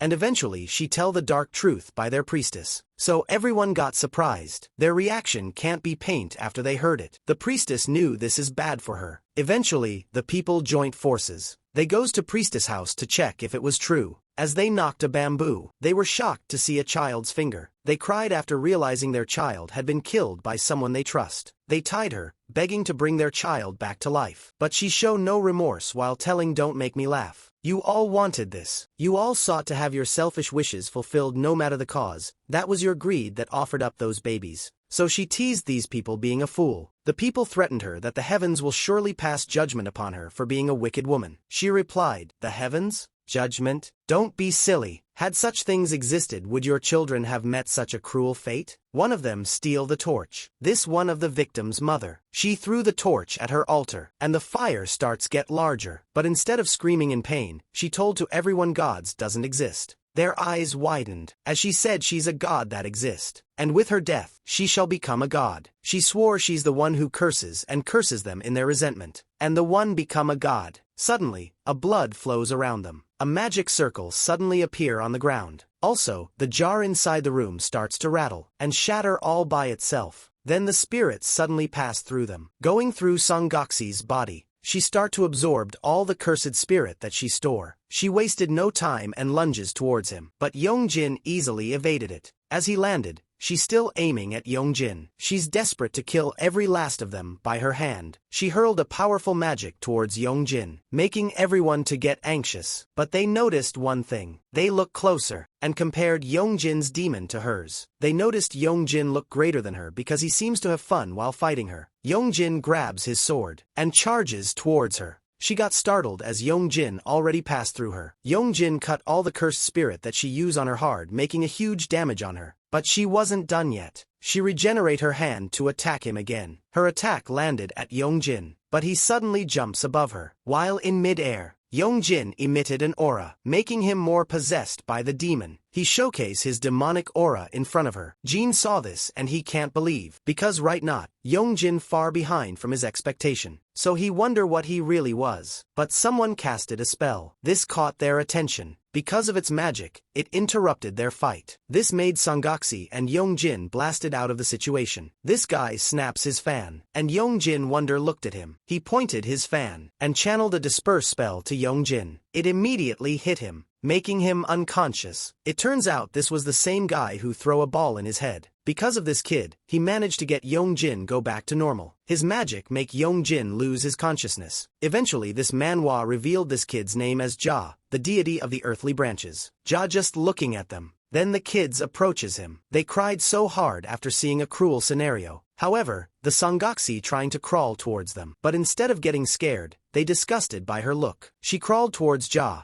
asking what is he. She's surprised that Ja has the power of the gods, and she asked how did he able to have it. Ja told her because I am a god. She was dumbfounded, so Ja added that he was a deity of the early branches. He revealed himself that he is Ja, the Lord of the Heavens. The Sanghaksi still can't comprehend her situation. While crawling, she asked Ja, "You're really a god?" But the children starts to pity her. She start to cry and crawl towards Ja. Then she grabs Ja clothes. She asked, "Why were my prayers ignored? Why did you not come to me even once? I sought you so desperately, so why? Had you helped me back them, I wouldn't have ended up like this. How could you have left me to die? How could a god turn their back on a human who prayed to them?" Ja shrugged his clothes, and he asked what prayers she was talking about. Ja reminded her by judging the looks of her prayer. She clearly prayed for her own self-serving desires. Ja added that no god would ever lend an ear to prayers such as that. Eventually the tormented spirits of child starts to leave her body. Ja explained to her that she was blinded by her own greed and lost sight of her duties as a shaman and indulged in the 10 evils. She tried to deny it, but Ja knew about her wrongdoings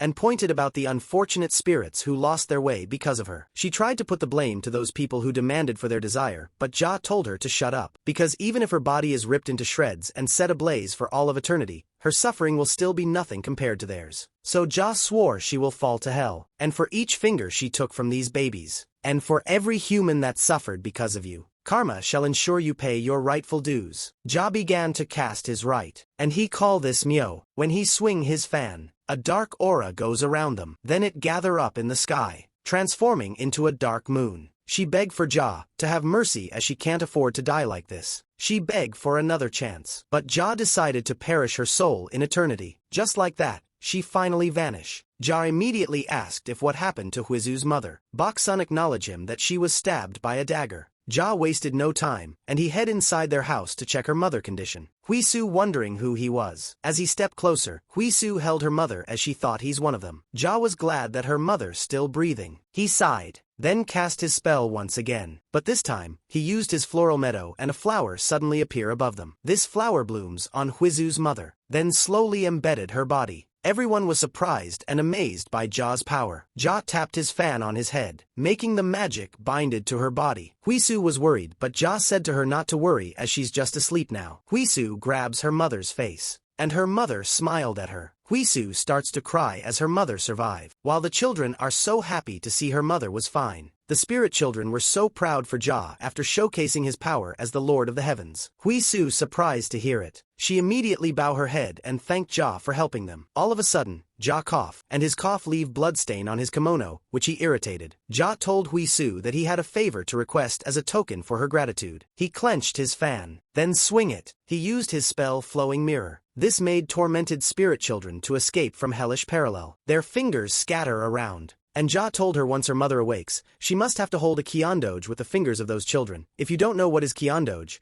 it's a memorial rite to send the spirits of the deceased to a better place. As he goes outside, he looked at Yongjin, also Jin watching over him. Ja smirked and called Jin. He told him to get out of his way. Ja raises his fan and bonk it to Yongjin's head. Yongjin slowly regain his consciousness, and he's confused who is this guy. And he look around, wondering what happened. He also noticed a fluffy smoke holding him, but it eventually dispelled by Ja. Since he doesn't have underwear, he covered his ding-dong. Yongjin noticed something unusual, because the place are messed up. He start to think what happened and where he was. The only thing he remember was Huizu's mother stabbing herself, so he began to worry about her. However, he didn't realize Huizu already right beside him. She squished his face and asked if he was okay. Yongjin yanked her arms and she began to cry. She was relief and apologized to Yongjin for making him involved in her situation. Yongjin shifted their conversation and asked about her mother if she was alright. Huizu replied, "Yeah, Lord Ja and the spirit children helped us. Her wounds were healed and she's asleep now." Yongjin don't understand what she just said as he missed out the critical plot development of his story. Jin asked him if he already back to his senses. Yongjin still full of confusion and asked what exactly happened, but Jin told him that he will explain everything on their way home. Ja teases Jin while telling that he can't wait to see him how he will explain this one. They flabbergasted from Ja's sudden appearance. Eventually, Huizu revealed to Yongjin that this is Lord Ja, the Lords of the Heavens. As Yongjin looked at him, He recognized him as the same guy who threw a ball at his head. As Ja suddenly coughed blood, they began to get worried. So he had enough and decided to leave. Just like that, they vanished to thin air. Huisu was surprised to see Yongjin no Ja, and she can't believe the heavens are literally looking after him, but Yongjin had no idea after only seeing him earlier. Yongjin caught something his attention, which Huisu wonder what's with his reaction. Someone called Huisu's name. As she turned around, she was surprised to see her mother able to walk, so she immediately rushed towards her and hugged her so tight. Yongjin was relieved to see her mother were fine after all. On the other side, the old man were touched by this lovely scene. He was looking from afar. Moreover, he grabs his basket, planning to leave the place and glad these childrens are good. Because of that, he rewarded them with his rice cake. Yongjin and Jin eventually head back home. He look at his phone because he checked when his deliver made and it was 8 hours ago. Upon looking all the things he bought, it already looked damp. Yongjin was disappointed that everything had been thawed. Jin asked him if he's a magistrate of this village where in charge of the food supply because of how many he bought. He replied that Huisu bought it all and this is just delivery for everything they bought. Then he called Jin dummy. Jin felt offended for calling him dummy. Yongjin proceeded to get in, while Jin mouthing for Yongjin's impertinent actions. Yongjin threatened him if he keeps his attitude, he won't going to feed him. Jin starts to get annoyed and Yongjin told him just to get inside so he can shut the door already. Yongjin grabs his sword. As they get inside, Jin ordering to Yongjin to hurry up and prepare their supper. But he checked his phone for the last time after receiving notifications continuously. It turns out that Huisu sending him a message stating, "Hey Yongjin, thank you so much and I'm really sorry. If you're even in trouble, just know that I'll be the first to run to you. See you at school." Yongjin replied. Then he proceeded to prepare the food. Huisu received a message, and she was startled, because Yongjin replied to her message saying, "No more sorries." While Jin was peacefully eating, Yongjin asked him about what happened when he was unconscious. He told about how he rid a two-headed monster and how Ja healed Huisu's mother. Yongjin was disappointed after he missed everything. He then asked about Ja if he's an ancestral spirit or something just like him. Jin replied he's not Yongjin's ancestor. Then they proceed to eat. However, Yongjin start to wonder what Jin doing while these things happen. In Jin's thought, he was glad that Ja showed up. So Jin wants to clarify one thing. He told that he didn't chose to stand by, but more that there was nothing he could have done. Jin said he had no other choice. So Yongjin asked him if the blade he was carrying around is just for a show, which Jin agreed for now. Jin revealed to Yongjin that he's now powerless as he is after all. Yongjin got confused because Jin rescued him from that maiden spirit. Jin frankly said that became his poison. Yongjin got surprised after hearing it. Jin explained to Yongjin that he died that night, and in order to save his life, he transferred a power that he had left towards to his body. Jin told his abnormal ability to heal is one of the things that comes from that power within him. Yongjin got so confused and Jin started to think if he explained it wrong. So Jin wants Yongjin to help him from now on, so he can regain his strength once more. Meanwhile, outside their house, there's someone wearing the same blue kimono, while holding a bow. She is just glaring at Yongjin's apartment. Later that night, Yongjin preparing himself for school, but he suddenly feel a body pain. Even his arm and legs are aching too. His body aches like hell because he had no idea what he just did yesterday. Jin suddenly asked him if he happened to possess annals. He start to think how could he explain it simpler. So he added if he had some form of historical log. He ordered Yongjin to simply put a book that chronologically records all that has happened to change this word from past to present. Yongjin starts to dig as he have it, and Jin was surprised to him for keeping such a thing. Even Yongjin can't believe he still have it. But when Jin read it, he had a hard time to understand it. Therefore, Yongjin proceed to head to school. This day seems to be a peaceful. As Yongjin walking, he still contemplate about what Jin said to him, that his abnormal ability to heal is part of his power, so he wants Yongjin to arises from his power that contained within him. But Yongjin wonder if it was true, why his body hasn't recovered yet. Yongjin start to skeptical from what he said, but he think it's a good thing after all. But there's one thing he noticed. It was the statue that they fought earlier. So he began to sweat. When Yongjin passed on Jaiwan, his spirit box receive a signal interference. Also his EMF catch-up signal. The spirit box receive a message saying boredom, destruction, and fight. Once Yongjin passed through him, the signal stops. So he starts to doubt, and look at Yongjin. When he goes upstairs, he took his phone, then start creeping out using a ghost detector app on his phone. As he was busy using his phone, someone suddenly grabs it. They wondering why is he taking a picture and thinking if he was creeping on them. Jaiwan explained to them that he wasn't taking pictures of them but someone. He said he's using a ghost detector, an app for detecting paranormal stuff, but she ignored it since his camera pointed towards them. so she decided to check his photos, and as he tried to stop her, someone grabbed him. This guy is Do Jaeyoung, and he asked Jaewon if he's looking for Ghost again. They admire him for his handsomeness, and he apologized at them because of Jaewon's hobby of being a ghost hunter. Someone took his phone. She agreed at Do Jaeyoung, and she told that he's like this in middle school. Do Jaeyoung advises Jaewon to do this somewhere else since people might get the wrong idea if he keep doing this at their school. One of Jaewon's friends showed his album of selfies. She made fun of him for acting all cool and stuff at his pictures. Jaewon immediately grabs his phone, and the two girls apologize for assuming while leaving. Jaewon were so embarrassed. She told to Jaewon that he must know when to stop because he could seriously get in trouble while lurking around with a camera like that nowadays. She knew he could get in teacher's office if he keeps doing this. Do Jaeyoung asked her to speak a little nicer to get the same message, but she doesn't want to, because for her, what Jaewon's doing was unhinged. Do Jaeyoung asked him if what he was doing in their floor, because he didn't even drop his backpack off before coming here. Then Jaewon replied, "Why do you think?" Do Jaeyoung suddenly surprised, thinking Jaewon found something again, but her friend tries to stop entertaining what he says because he always hype him up. Jaewon doesn't know about it, so he asked since when because they don't call any shots here. He declared not to overestimate themselves since he trusts no one except himself. As they reach class 1 to 2, Do Jaeyoung reminded her how Jaewon record a ghost's voice saying stuff like "looks like fun. I wanna play too." But she was skeptical since it's just an electronic device and she thought this just caused by some interference from signals nearby. But Jaewon said that's his point. He said that ghosts are composed of a powerful electromagnetic energy. Given that, what do you think happens if such entities interact with other electromagnetic fields? A perfectly normal light can flicker on and off and sensors go haywire. Their signal interference can cause devices to malfunction. As he continuously explaining these things, she got irritated as she believed ghosts aren't real in the first place and they never even seen one before. She swore she's going to kill him because she hung out with a loose like him out of goodwill, and this is what she get. She wants to punch him, but Do Jaeyoung trying to calm her down.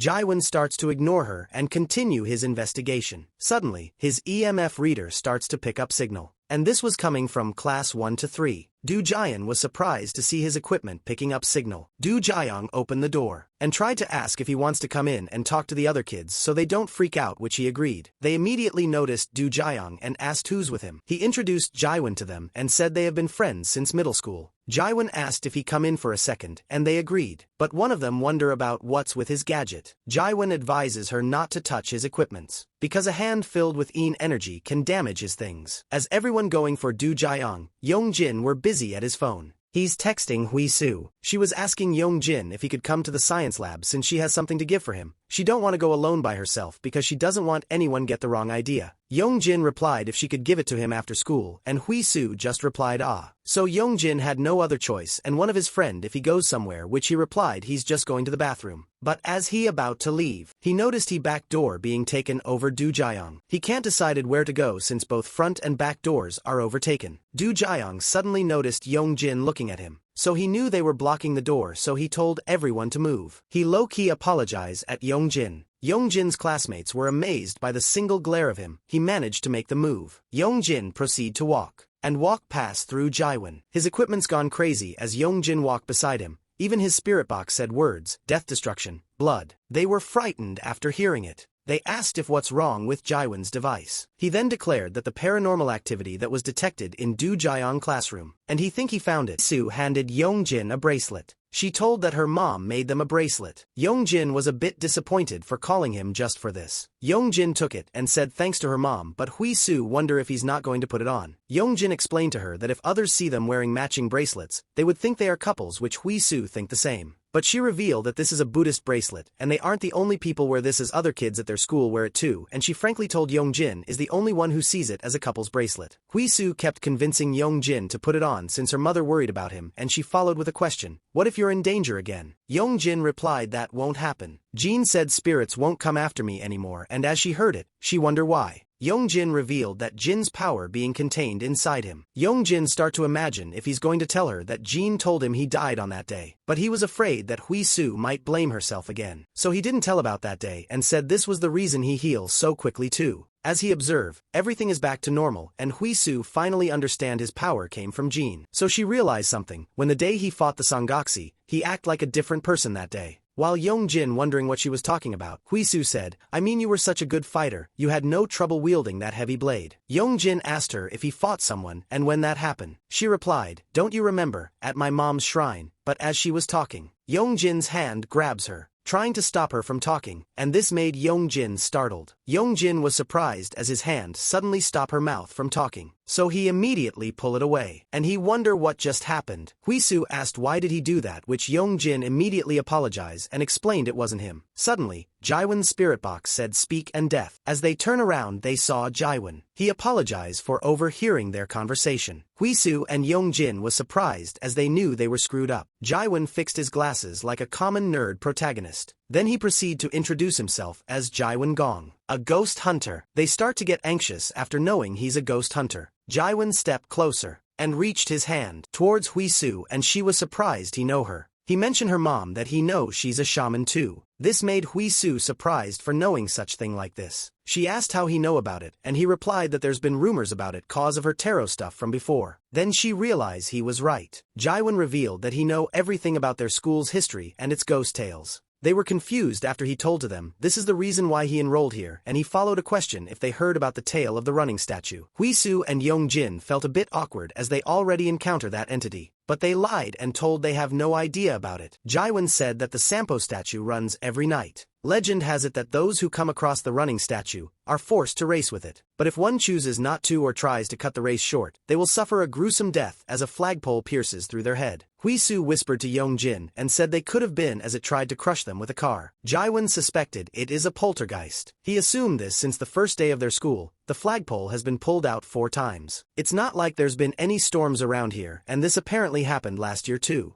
Huisu and Yongjin starts to listen on Jinwa's idea. Then he revealed that he confirmed this lore true for him as he saw something quite incredible. It happened a few days ago. At first, he thought his eyes were playing tricks on him. He saw 2 people being chased by the running statue. He told that he saw a boy being chased after by a sprinting statue, and behind him was a girl too with her hair high up in a ponytail. Yongjin knew he was talking about them, and Huisu removed her hair tie in order not to be recognized. Jaiwon then added that he was surprised that this morning, the flagpole pulled out on the ground again. One more thing is ever since that day, the statue that used to register as a level 5 EMF has been barely registering as a level 1, and not only that, ever since that day, the status hasn't been the same. Like it has gone. Huisu and Yongjin's face can't believe of what they just heard. Then Jaiwon frankly asked them if they were the ones chased by the statue, and they refused to tell the truth. Jaiwon believed it was them. Jaiwon said whenever he say stuff like this, people tell him that he have lost it, just straight up ignoring him or show interest what it is he's talking about. But as he talked to them, he noticed they didn't show any of those reactions and rather instant denial. He grabs his EMF and believe this supports his suspicions. As he was explaining how his EMF work, they are getting dumbfounded. Jaiwon declared that his EMF device detects these entities, but he found something weird. He taps his EMF and said it gets a level 5 detection whenever it's near him, which the same thing at the statue. Yongjin shoved his EMF and asked if there's any science behind all this. Jaiwon said I wouldn't have kept you guys here if this was all I had. But as it happens, every one of my devices is picking something up. However, Yongjin starts to get annoyed at him. He confronted Jaiwon since he already drawn his own conclusions. He asked what do he want him to do. Jaiwon starts to ask them if they are also ghost hoarders, a people who collect ghosts. Yongjin asked him if he's going to believe them if he deny it, which he agreed, so Yongjin deny. Then he added that the statue or anything paranormal has nothing to do with them. Yongjin called Huisu that they have to go now, but even though they are leaving, Jaiwon wonders why they keep on lying. Yongjin suddenly stopped as Jaiwon mentioned something that caught his interest. As he turned around, Jaiwon showed a footage from his phone, where 2 people getting chased by the sprinting statue. As he zoomed in, it clearly showed Yongjin and Huisu. So Yongjin starts to freak out. Jaiwon tried to convince them that they must not hide anything from him and swore he's not a bad guy, but Huisu felt like they were threatened by him like a bad guy, and Yongjin asked why is he doing this. Jaiwon wants a request. He asked if they know about the haunted antique store, which made them confused. Meanwhile, as Do Jiang peacefully walking at hallway, someone called him. This guy giving him a wooden box. The guy said it was a present for him and he must open it. While opening the box, Do Jiang asks his name. Do Jiang apologized as he don't recognize his name, which made this guy can't believe he can't recognize him. Then he called Do Jiang a two-faced jerk. Do Jiang got surprised of what he just said to him. But as he looked at the box that he gave, there's a dice and a paper with a figure of a human with a symbol inside it. Then it suddenly burned. A dark smoke came out from the box. As the class began, Yongjin felt so tired, but he don't know why. His phone suddenly rang. So he took his phone underneath his chair, Turns out that Jaiwan sent him a message. Yongjin got surprised he found his number. He asked about it and Jaiwan replied Huisu gave it to him. Jaiwan begs to Yongjin to come with him. Yongjin replied go with Huisu if you need a shaman, but Jaiwan texted him back telling she's only going if Yongjin going too. His teacher suddenly noticed something unusual. They teacher looking for someone they missing, and one of his classmate told Du Jiang has been missing on his place. Their room got confused where he was since he was here earlier. They assuming he just go at the restroom. All of a sudden, someone came into their room. It was Du Jiang. His teacher called him and asked where he have been. Du Jiang didn't answer for a moment. Then, he suddenly apologized for being late. One of his classmates called him, asking where is he going since his seat were right beside him. So he goes. But Yongjin starts to notice something unusual. He act different at this moment, and he's been playing the dice on his hand. The class had finally done. Someone approaches Du Jiang. They are making jokes with Du Jiang for being late, asking if he took a dumb or something. But they got confused, as Du Jiang raises his fist. So one of them gives him a fist bump which he told he's not into it. But instead a rock, paper, scissors which they got surprised he wants to do this in a sudden. He bet a 10,000 won, but the other guy said he don't have money. Since he don't have this such money, he offers him to use his body to make up for it. He agreed and they began. Du Jiang lose his pick. So his friend celebrate his win. So Du Jiang gave him 10,000 won as part of their deal. They can't believe he's actually serious about this. Du Jiang asked if he want another round which he agree. But this time, Du Jiang wants 50,000 won bet. His friend prepare himself. This time, Du Jiang win. He accept his punishment. But surprisingly, Du Jiang slaps him so hard, making all of his classmates shocked of what he just did. Even Yongjin got surprised. Du Jiang suddenly laughed. He mocked his friend for choosing the rock again instead of changing his pick. Unfortunately for his friend, he lost his consciousness. Du Jiang asks his classmates what's wrong, because they were just playing. He grabs his friend's hand and shows it to the class while saying his friend won 10,000 won earlier. The other guy think this is taking too far while Du Jiang mocking his friend. He asked him if he's supposed to let him off easy even though he gave him 10,000 won. Also, they have a deal to use his body to make up for it.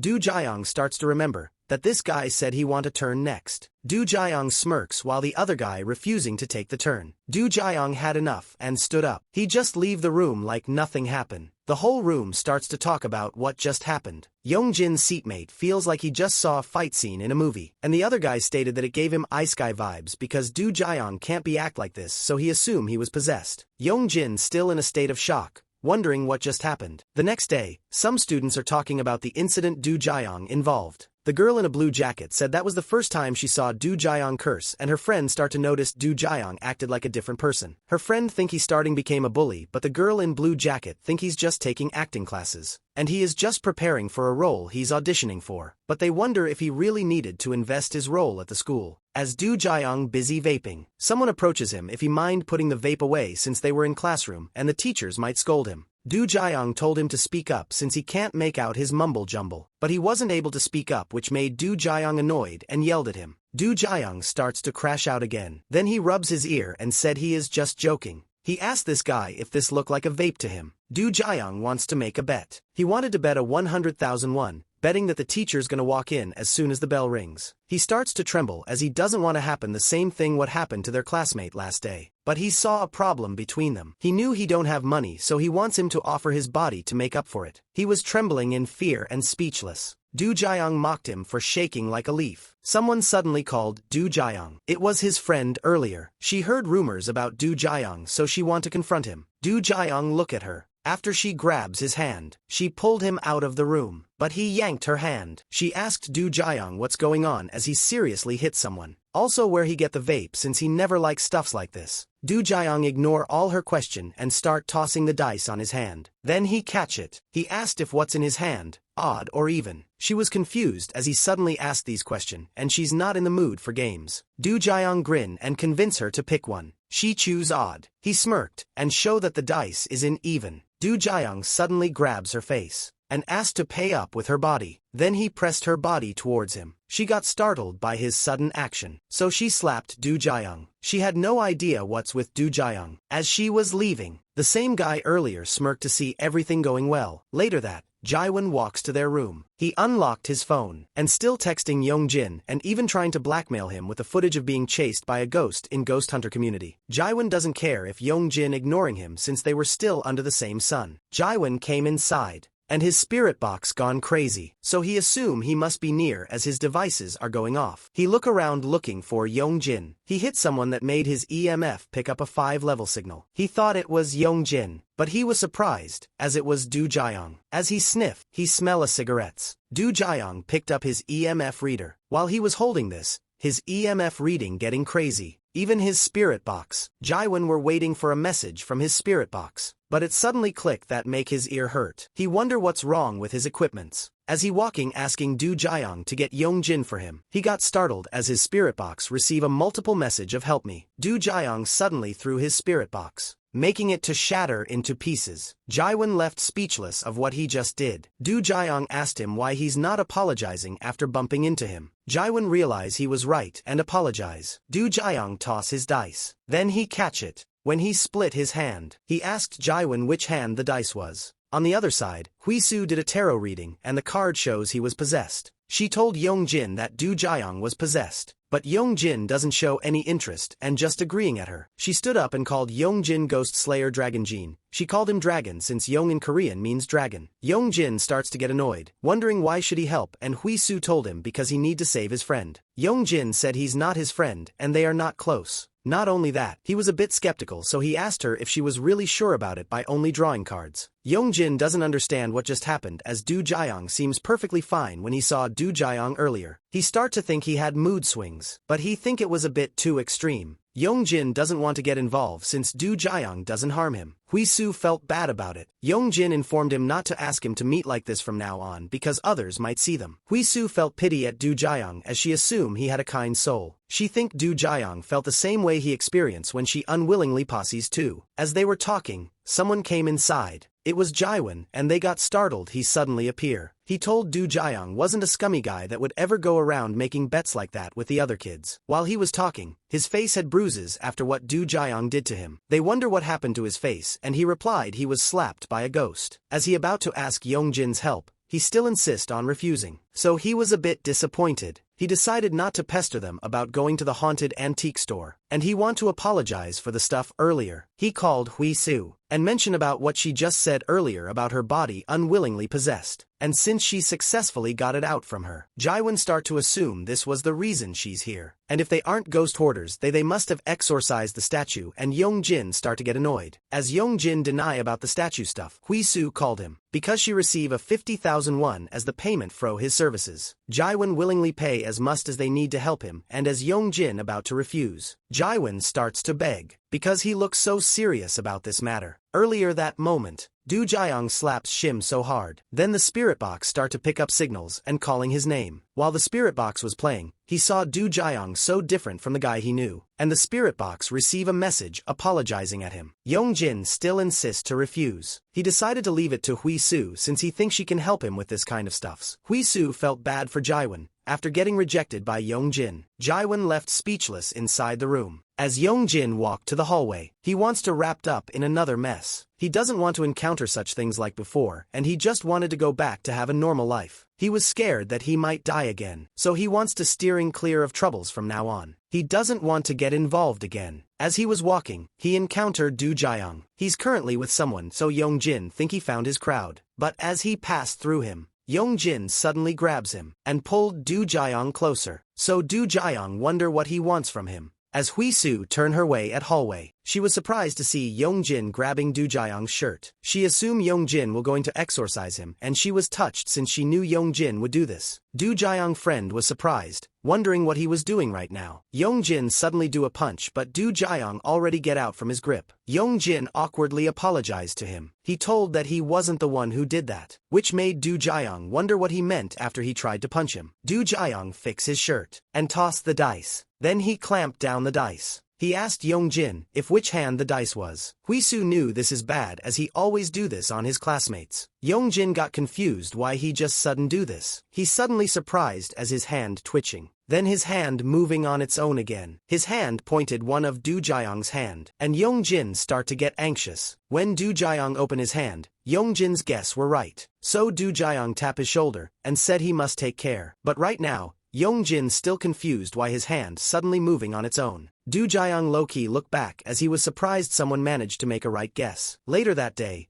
Yongjin still looking at his hand, wondering why his hand acting strange. As he was observed, Yongjin's fist turn at him. This made him shocked. Then his own hand punch him. Yongjin tried to stop his hand from moving. He asked his classmate to hold his arm for him, but his friend misunderstood and grabs his right hand instead. It resulted his hand gone wild again. But luckily, he managed to avoid it. His classmate ordered him to stop acting weird, but Yongjin told him that his hand moving on its own. For some reason, his hand finally stopped. His classmate told him that he might suffering from alien hand syndrome, which they wonder if he just found this online. When he search it, it says that alien hand syndrome is a condition where one's hand moves without the person's will as if it has a mind of its own, or as if being guided by an external force. The description matches what Yongjin felt right now, so he think it's a neurological issue since he banged up his head recently. When he was busy contemplating, someone slowly approaching him from behind. This guy smirked and raises his hand. As he tried to hit Yongjin, he instinctively blocked it. Jong Sihu was surprised of what he just did, and he asked if his body just automatically moved now cause he have been hit so many times. As he about to tell about his hand, Jong Sihu interrupted him and asked if he knew Du Jiang. He asked Yongjin if he could get the vape from him. Yongjin replied, "Can't yo just ask him yourself? It's a bigger hassle to come find me and you must have passed class 3 to get to me here." Jong Sihu got annoyed and confronted Yongjin not to piss him off. As Yongjin about to say something, his hand twitches. So he knew this is bad. So he had no other choice and lower his pride to get what Jong Sihu want. He managed to escalate things without getting in trouble. Meanwhile, Jaiwan was busy using his device. One of the stick glows, indicating a presence. He took his thermal gun, and he was shocked that there's a place in their school reaches a -1 degree Celsius. He was startled, as he saw a strange-looking box on the ground at this place. Currently, Yongjin was anxious. Then he took a glance on Du Jiang. He was thinking if he should just forget about it because he think Du Jiang would look for a fight again. Du Jiang suddenly spoke and asked who the EF is shuffling around behind him, and he followed up a question if this person want to make a bet with him. Yongjin said he doesn't want to make a bet, but he wants something from him that he borrowed from Jong Suho. He said, "I borrowed?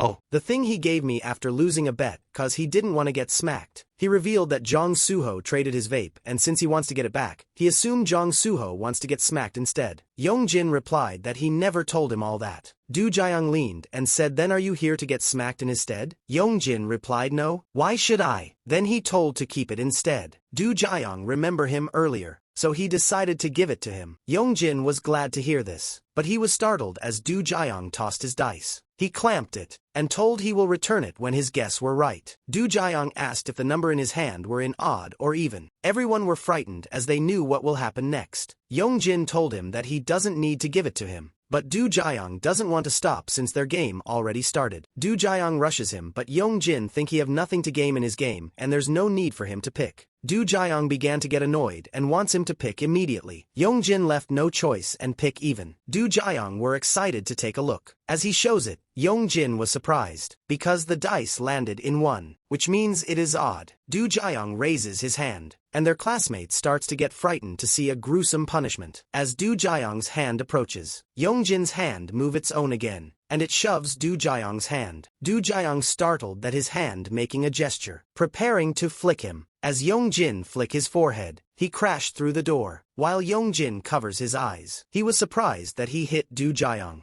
The whole class murmurs from disbelief, because they can't believe Yongjin managed to send Du Jiang fly. Yongjin starts to get nervous as Du Jiang standing up. He was holding his forehead. He wants to explain what's going on his hand, but he was paused if he is really going to say it. His seatmate that know about his hand think he's still on alien hand syndrome. This surprised one of them if this was actually true. Yongjin tried to reason himself, telling to everyone that Du Jiang asked him to act something out for him. So the others believe since Du Jiang been preparing to become an actor. Their classmate believe of what he said, and they even said they must told it beforehand because they freaked out. While their classmates contemplating about their act, Du Jiang laugh and mute her while saying Yongjin's name. Yongjin flinched as Du Jiang called him. He got interested with Yongjin. At this moment, he knew he was screwed. Meanwhile, Huisu saw this scene from the outside. She knew something bad will happen. On Jaiwan's side, he was holding a wooden box. He observed the box and feel a negative energy with it, and he wonder if the letter inside it is an ancient bone script. When he look at the cover, he noticed a symbol, so he search it on internet. It reveals that this mark came from a haunted antique store, so he began to wonder why this thing came at their school. As he was busy thinking, someone called him. It was the same girl who's with him earlier. They talk about Du Jiang being a ghost right now, so she believed that the real Du Jiang is a spirit that lingering around his body. Jaiwan told that his ghost detector caught this messages when Du Jiang's body slapped him, so she wonder how the spirit box work exactly. He explained that it assembles message the ghost wants to convey and transmits them via a radio channel. She asked what Du Jiang said. Jaiwan said Du Jiang sent him a message saying, "Jaiwan, I'm sorry." Her tear starts to flow. Jaiwan got worried about her. He teases her for mocking his equipments and thinking these are only a childish toy. But because of his sudden changes, she had no other choice than to believe Jaiwan. Not only that, she also noticed his eyes doesn't seem to be a human because they were terrifying. Even Jaiwan agreed to her. Therefore, she asked what they had to do now since they had no idea why this happened in the first place. Jaiwan told her that Du Jiang was totally fine before first period, then something happened sometime after first period was over. So she wondered what happened after the class. Jaiwan revealed that he had a clue and the culprit is probably somewhere in the school. She remembered what Jaiwan said that he found something here at the school, so Jaiwan grabs his bag to show it to her. He told this is the evidence that found. He added there's something unusual about this thing. She was surprised to see this box and Jaiwan said he's going to exorcise Du Jiang by himself. He's determined to do this without any hesitation. He wants to get back Du Jiang that they knew. After the class, Yongjin clenches his fist due to confusion. Because he remember when he flicked Du Jiang's forehead, he didn't fly backward as an over-exaggeration. So he realized he actually that strong. All of a sudden Du Jiang grabs him. Du Jiang wants to play with him once again. Yongjin wants to go home but Du Jiang wants to play with him at his place. But still he refused and reasoned that he have a ferocious dog. Du Jiang forcefully grab his hand. Because he wants to play one more round. The bracelet that Huisu gave starts to crackle, so they wonder what is happening. Du Jiang felt a sharp burning sensation. He also feel a dizziness. He wonder what just happened to him. Yongjin was surprised it worked well. He swing it towards Du Jiang and he was frightened about it. Yongjin took this opportunity to leave him, but Du Jiang wasn't impressed. While looking at H's hand, he wonder how long he needs to wait to regain his strength. As Yongjin came home, Jin explained to him that his brain was fine and his arms not like this because of some neurological disorder, but because of Jin's power. This made Yongjin want to cut Jin's nuts. Jin ordered him to prepare him some snacks since he was hungry. He was mouthing at Jin for the headaches that caused by his left hand at school. But Jin told him once again that in order to save him, his power was transferred into him. Because of that power, spirits will no longer come after him, which Yongjin find it ironic. Jin doesn't care about it. He told that his power goes around and provoking other spirits, and as if that's not enough, it punches him too. So he found it ironic as his hand moving on its own, but Jin told him it's not his arm. Yongjin wonder what he meant by that. Jin reminded him about his arm being ripped away by the maiden spirit.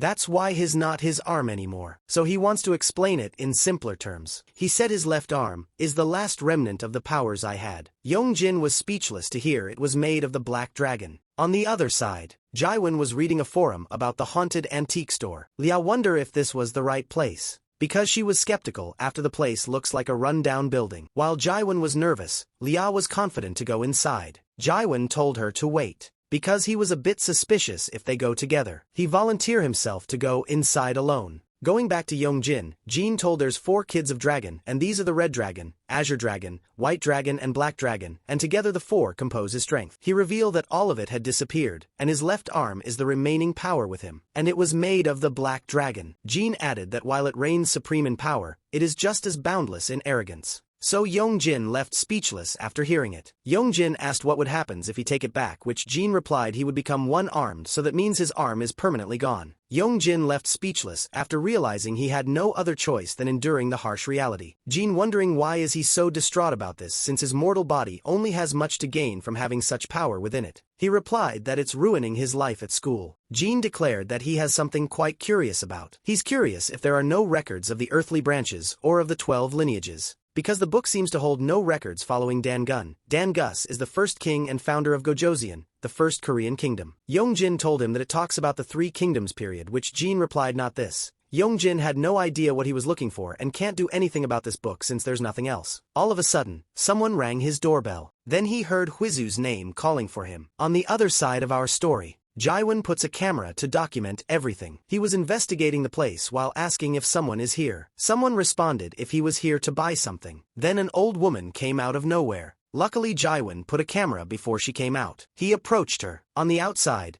Lia was watching the footage from the inside. She's nervous about it. Jaiwon reminded her, once she saw green lines like this in an area where there's no people. She must give him a call. Jaiwon handed the cursed item and asked if this came from here. The old man agreed. In his thought, he knew his assumption was right about Du Jiang. He asked her if there's a way to undo its curse. But the old man was afraid. She declared that undoing the curse is a task for the one who casted the spell and she only supply the goods. Since this was the case, he asks if the person who bought it was wearing a Sampo high school uniform. The old man doesn't want to disclose any information about her costumers, which Jaiwon knew this wouldn't be easy for him. She asked him if that's the reason he came here since he keep asking odd things at her. Jaiwon said, that's a relief. I was trying to gauge how tightly your lips were sealed. An item. I'd like to purchase one. My friend who bought this told me about this place you see. This is about cursing others after all. I figured it would be problematic if confidentially couldn't be maintained, he said to the old man. She handed the same box to Jaiwon and instruct that the curse activates the moment someone sees the item and Noon should peek at the item inside, including himself. She took a talisman that the one casting the spell should hold on to, and if all he wanted to do is to pull a little prank on someone, he should rip this talisman within 49 hours. Jaiwon understood that if he do this, he will destroy the curse, which the old man agreed. Jaiwon asked her if what if he don't rip it in time. The old man just replied who knows.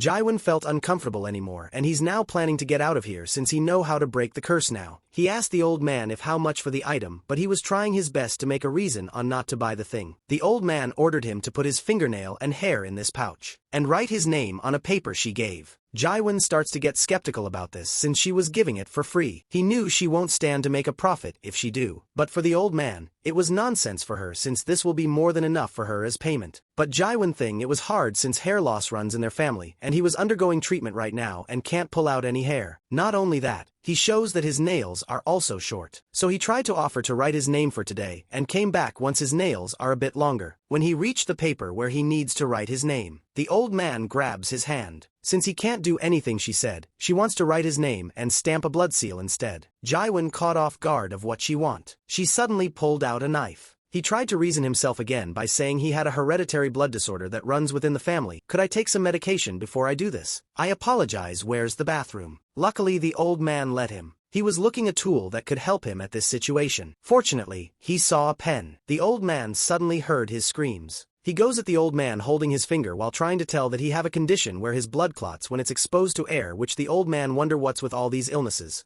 Jaiwon trying to deceive the old man by using he red pen as his blood. The old man felt bad for his sickness and she wants to help him find peace soon. Jaiwon heard her but she said it was nothing. So Jaiwon proceed to write his name on a piece of paper. But instead of his name, he write Capybara Kim. Jaiwon low-key taking a footage from his hidden camera. He opened the paper and saw a lot of name inside the paper which surprised the old man of what he just did. So she snatched the paper from his hand. He suddenly heard noises behind him. It keeps calling him liar. Lia suddenly called him from his watch. So he think this is her call to make him get out. But the door suddenly blocked by something. A dark aura suddenly lingers around the room. And said it seems you've told a lie. The place suddenly turned dark. And Jaiwon calling for the old man. He even threatened them that he's going to call the police. He called Lia but she wasn't answering his call. He starts to get anxious as he had no idea what is happening. All of a sudden Lia grabs the thing that blocks the way out. Lia immediately called Jaiwon to get out. Because she can't hold it anymore. Jaiwon dashes towards her. The thing she was holding slowly transforming. She got confused of what just happened to the thing she was holding earlier. But the important thing is Jaiwon finally get out. But there's another problem came. Lia was eaten by the store. Jaiwon realized this, and he tried to call her name. But someone suddenly dashed into action. He slashed this thing. Make a hole in it. Then the thing spit out Lia. Luckily, Huisu was right there to catch her. It turns out that the guy who dashed in was Yongjin.